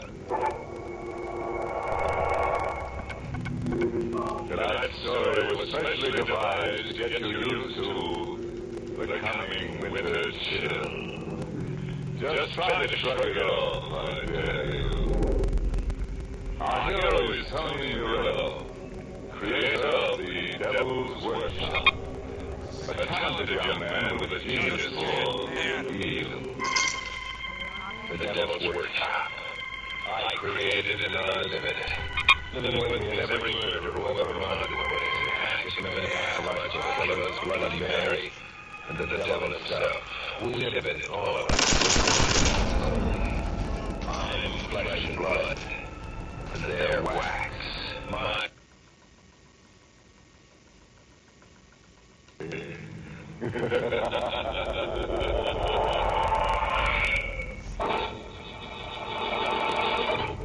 Tonight's Sanctum Mystery, The Devil's Workshop, was written by John Robert and stars Mason Adams in the role of Tony with Joan Banks as Tina.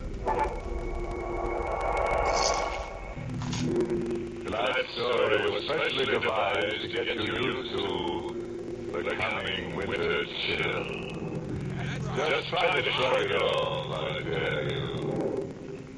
Our hero is Tony Murillo, creator of The Devil's Workshop. A talented young man with a genius for evil. The Devil's Workshop. I created an unlimited. Living with me in every murder who ever run into it.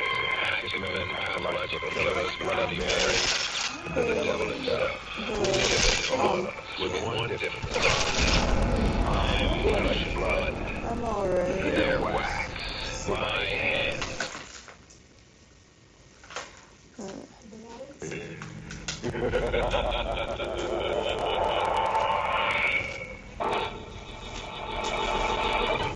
Tonight's Sanctum Mystery, The Devil's Workshop, was written by John Robert and stars Mason Adams in the role of Tony with Joan Banks as Tina.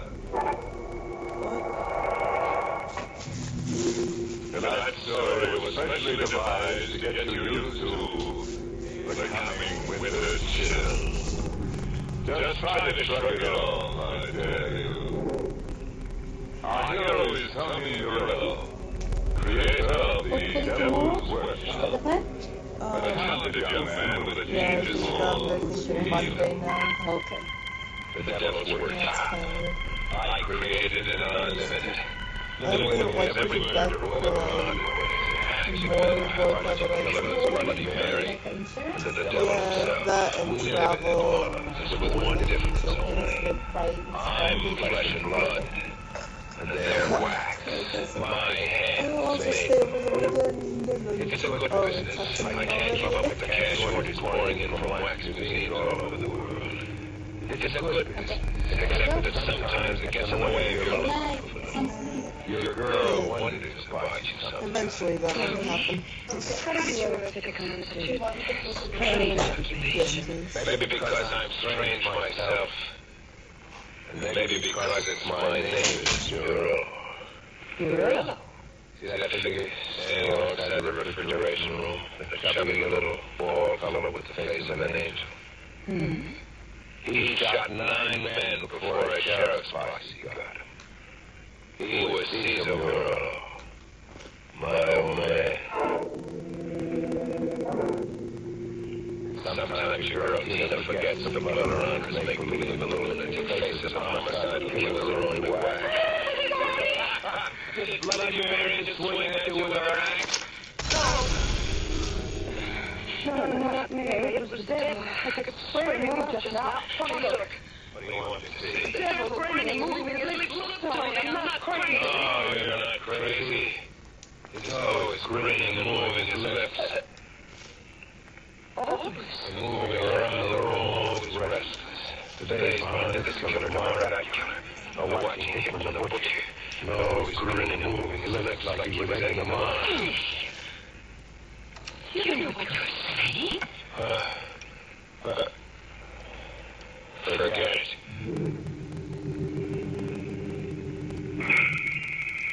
Things happen to you in my kind of workshop. You turn to the 909 army cotton, the shop comes alive. You're wax and they're flesh and blood, and all of them having a time of it for themselves. It's the devil who you can and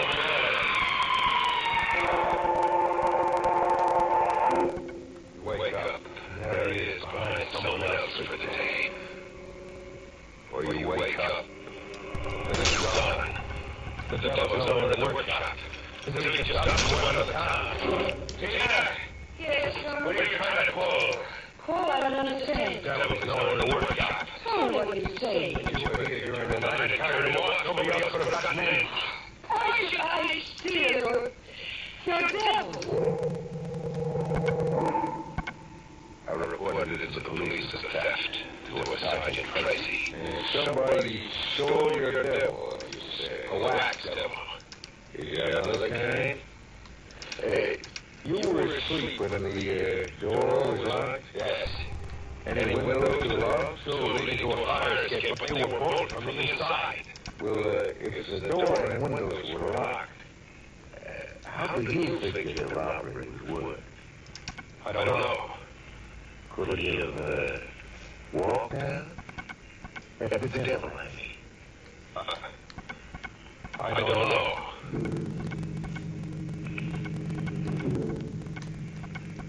I returned to the workshop by way of the docks. Just a door or two from the workshop, a man stopped me. A man in black. Black as if he was wearing a night around him. He wore a hood.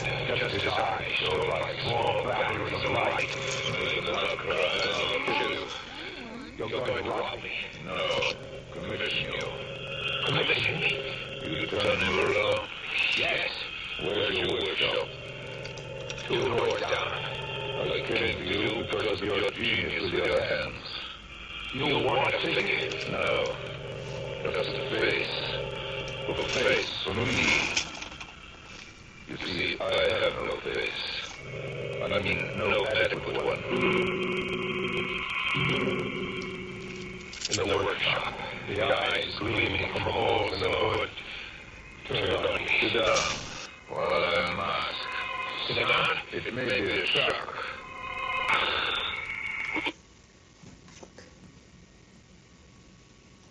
This, you see, you're the skull, like death. I can breathe. Through holes. I can eat and talk. Your mouth is just a slit, no lips, and no flesh, like your face was eaten away. It was eaten away. It was how?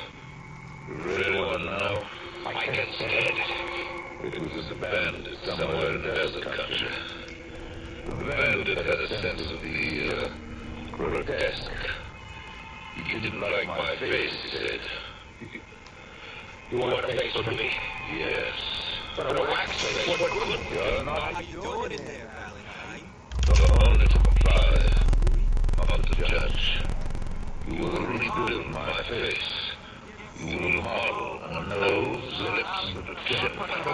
It's crazy, but a resurgence surgery. I want a wax face.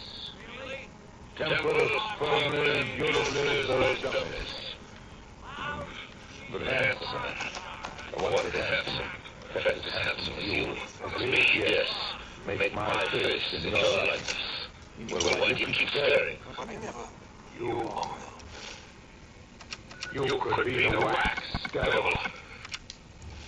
I got to smooth this over fast.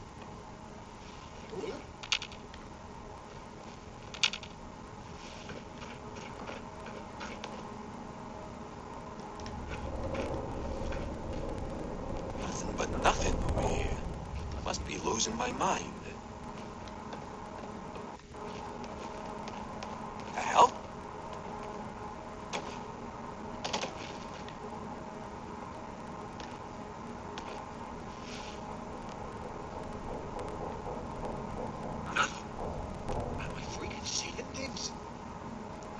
It keeps lagging a bunch. Whenever I try to, like, turn my head, it just starts. Huh? Like, it takes. Lights out! It's the bad time to be shooting at me right now, because I can't even turn my head.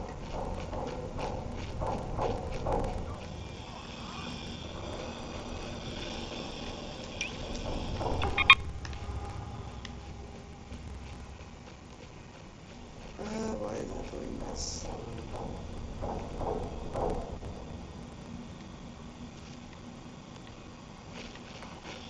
You got some fight left in ya? Now where'd they get to?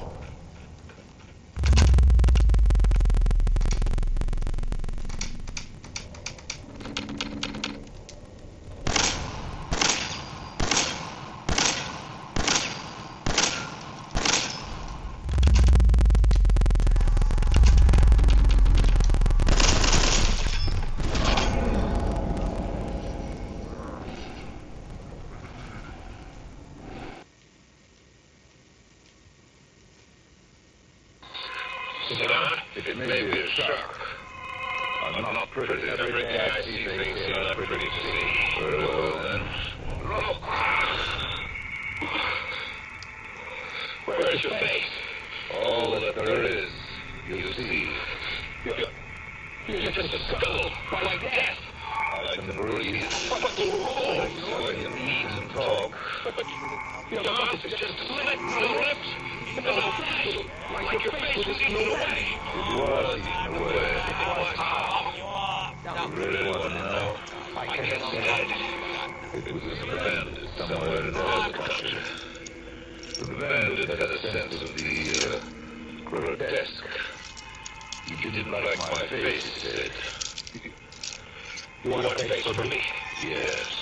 But a wax face, what couldn't you not? Write your name down in that black book. Only to comply. Lousy, cheating Not to card judge. shark, I think You was will exactly. rebuild my face. And he struck You will me. model a nose, lips, and a chin. But the wax is crazy, but a resurgence surgery. I want a wax face. Temples firmly and beautifully those dummies. But handsome. I want it handsome. Fat as handsome as you. As me, yes. Make my face in your likeness. Well, why do you keep staring? You could be the wax devil. You have a lively imagination. And I, and the perverse habit of staring.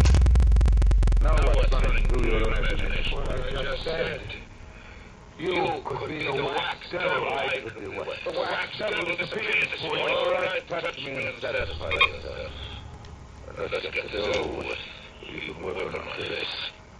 Feel my hands. Flesh and blood to relieve. Or would you prefer experimenting with a hidden power? You still think I'm a missing devil? You couldn't be. But got to work. I posed myself in the wall mirror and rebuilt his face in wax.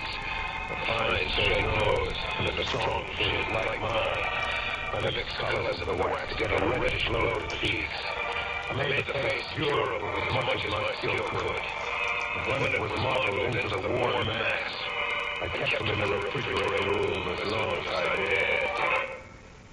You now have a face. Let me see it. There's a mirror over there. A good job, Tom. I can breathe. And I can talk. You planned your work intelligently. Look at me. I could be you in wax. Yes, it could be me. How long can the phase last? Indefinitely, if you keep core temperature. Then I'll live here with you. I must. Where better than here, I've had your hands at my disposal. And your refrigerator room. Besides, I won't show my gratitude by rewarding you. Rewarding how? Making you rich. Enormously rich. Money, jewels, treasures, all that coming from everywhere in the world. From banks and from merchants and from misers. I forgot to tell you, not only do I not have an actual face, I haven't the conscience either. He was going to steal for me, he said. But he began by stealing from me. Tina. I'd had a date with her, but she hadn't shown up. I waited half the night, she never came. The next day when she dropped to the workshop, I landed into her. You're mine. Change my mind. We had a date last night. I waited for you. You didn't show up. I didn't show up. You're insane. We kept our date. What? We kept our date. And when we had fun for the first time in weeks, we had fun. I even thought I loved all over me. What did we do? You don't remember? Oh, what's the matter with you? What did we do? There was an open-air movie, and a drive in the country. We sang and joked, and then parked in the lane. Holy, what is it? What's come over you? You were out last night, all right, Tina. But not with me. You were out joyriding with the devil.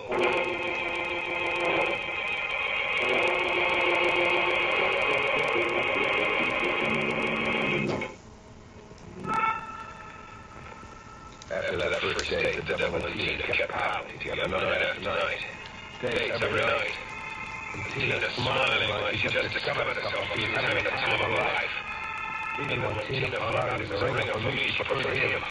I could have taught her right, but I couldn't be right. Oh, knock some sense into you if I'm to kill you. Quit dating that freak. You're right to order. He's only your crazy head. He's warm and real and even tender. His face is a dump worth of wax. I'm not sure of all the way. You don't know how that happened. The terrible way he was mutilated. I cried, Tony. I was repelled. I just cried for it. You went for a gag. He invented that horror story about his face. And that he did it. He did it. It doesn't make any difference. Nothing made any difference to me. Not even the devil. Not even then. All these days you've been telling me he's the devil. A thing with a false face and no conscience. And why do you tell me about that? You know what I keep thinking, you told me. What I keep whispering to myself. You keep thinking. How exciting to be in league and in love with the devil. Are you surprised, Tony?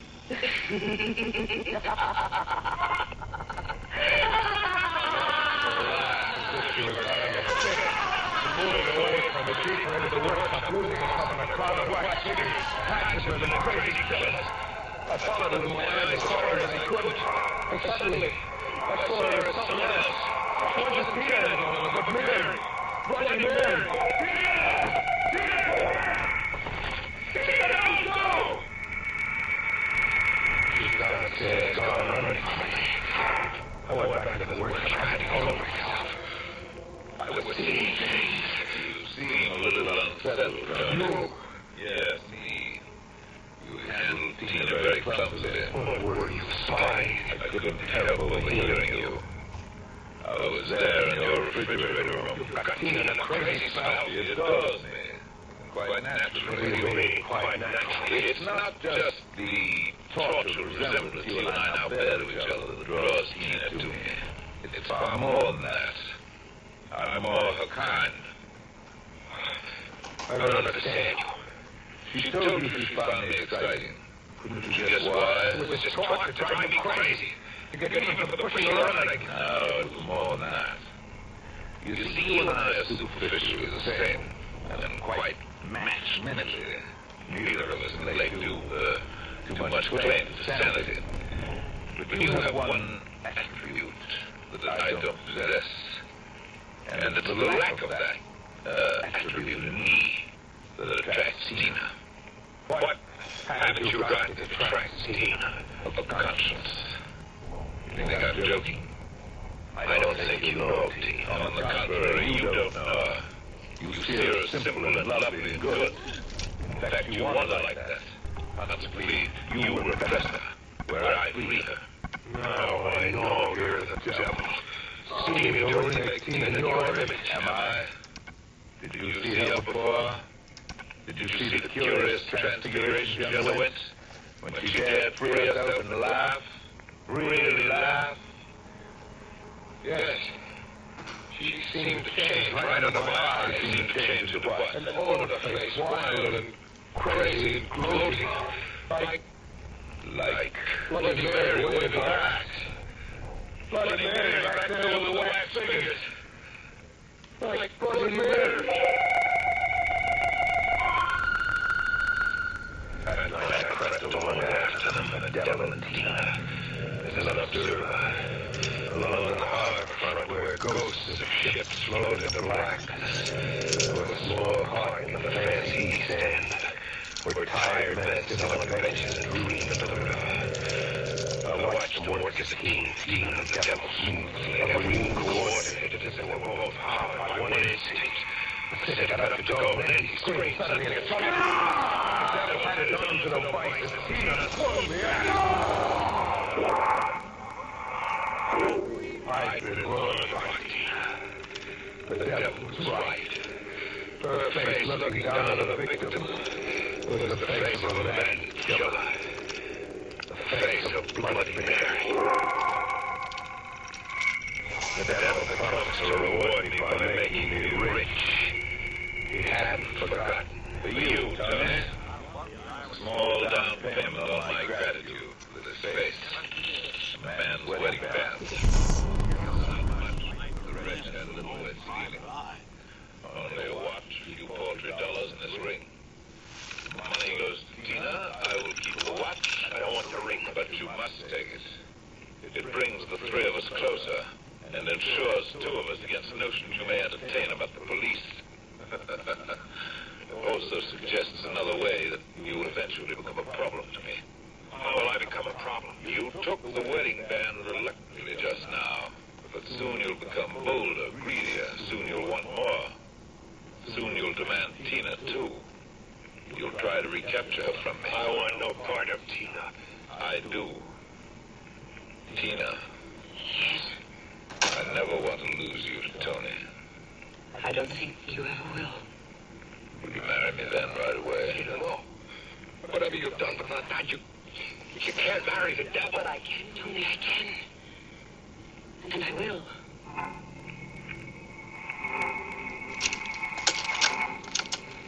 This is Vault-Tec interview, number 03, for the position of overseer for Vault 114. Interview subject, Benjamin Beasley. Mr. Beasley, as overseer of Vault 114, how would you settle a disagreement between two of your Vault residents? Well, I would obviously take it through the proper channels, assuming neither of their requests were against the law, of course. This is, of course, assuming that the conflict had already gone through all the other members of the Vault's Residence Council that I plan on organizing.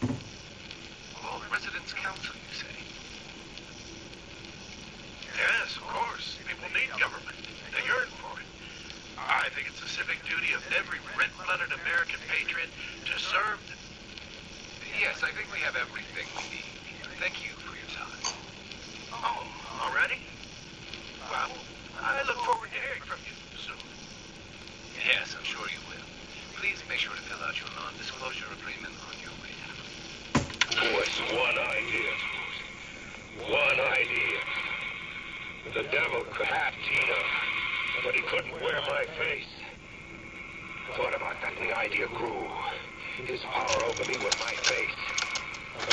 This is Vault-Tec interview number 21 for the position of overseer for Vault 114. Interview subject, Kimberly Weiss. Hello, Mrs. Weiss. How do you do? And may I just say what an honor it is to even be considered for the position of overseer. Ever since I was a little girl in mock government, I've dreamed that one day I would have the opportunity to lead a community to greatness. My teachers all told me I had leadership potential, and without my guidance as a student council vice president, those bake sales surely would have failed. Just the thought of being able to organize and run this small group, to show them a better way, to lead them to a future so bright that they... My goodness. Looks like we're out of time. What? We just started. Yes. Thank you. If you could just send the next candidate in as you leave. Oh, of course. Did I mention I was on my debate team? I'm sure you did. Thank you. Flames on my clothes. Tina didn't escape. When she saw the flames were too much, that it was too late to save him. She flung herself across him on his funeral.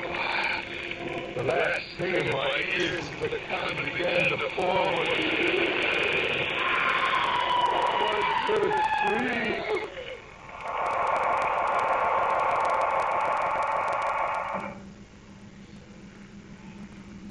I'm back in the devil's workshop now. Winding everything up.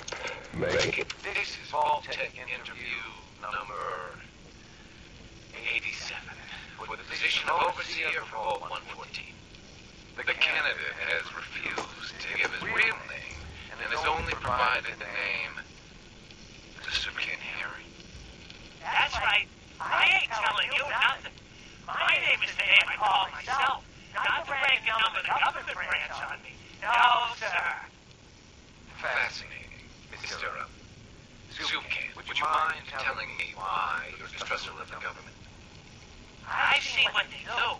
Come up the works with red tape and bureaucracy, take every hard-earned cent and use it to fund their Illuminati, Freemason sex parties. I'm a free man. I should be able to live as I see fit. My taxes pay for the streets and alleys and dumpsters. I'll sleep where I want. Sir, according to this, you haven't paid taxes in many years. I see the bad metal racks on boxes. Not for consumption. Don't you tell me what to do. I'll eat what I want. Sir, you may just be the perfect candidate. How would you like to be the new overseer for Vault 114? I ain't wearing no goddamn tie. Or pants. That explains everything, more or less. Does it? Or does it? There's one big question mark we're trying to slough off the department because we don't all start looking at our bad sides. One big question, Sergeant. We went through the rubble at Capitol to find I think you should find someone. It's complicated. I don't exactly know where they can be or... Well, I've done jobs with less. How nice and simple never makes it onto the menu in my world. I've been cooped up in here for weeks. Turns out the one-way daughter I came here to find wasn't kidnapped. Skinny Malone's new flame. She's a beast. Anyway, you got troubles? I'm glad to help. Now ain't the time. Let's blow this joint. Then we'll talk. The reeds. For sale on Earth, God. you can see anybody, a small down payment, a wax dollar, say. Would you mind the security for the balance of your sanity? So the blazing lover's triangle finally boiled down to just tell me. My controller is Imagine all that wax and no candle wick. And the close friend of mine remarked to his keeper, make a rental service out of your face and you're liable to get it in the neck.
Tonight, showing how much lovelier your hair can look after a Luster Cream shampoo.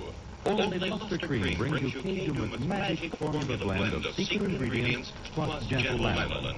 Gives loveliness lather even in hardest water. Glamorizes your hair as you wash it. Luster Cream, not a soap, not a liquid, but a gentle cream shampoo. Leaves hair fragrantly clean, free of loose dandruff, glistening with sheen. Soft, manageable. Gives you beauty for all hairdos or permanents. 4-ounce jar, $1. Smaller sizes, either jam or jars.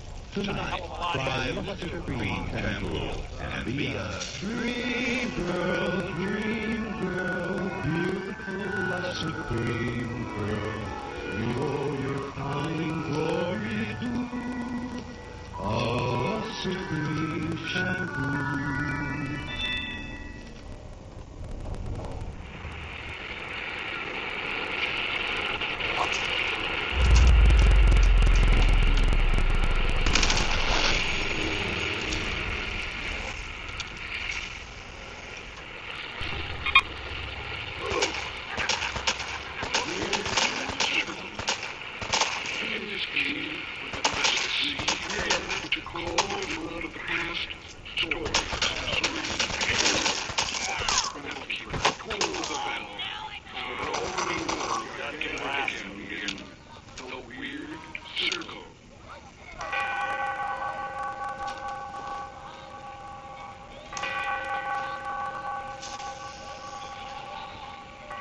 Well, it was fun, but I'm getting really, really tired.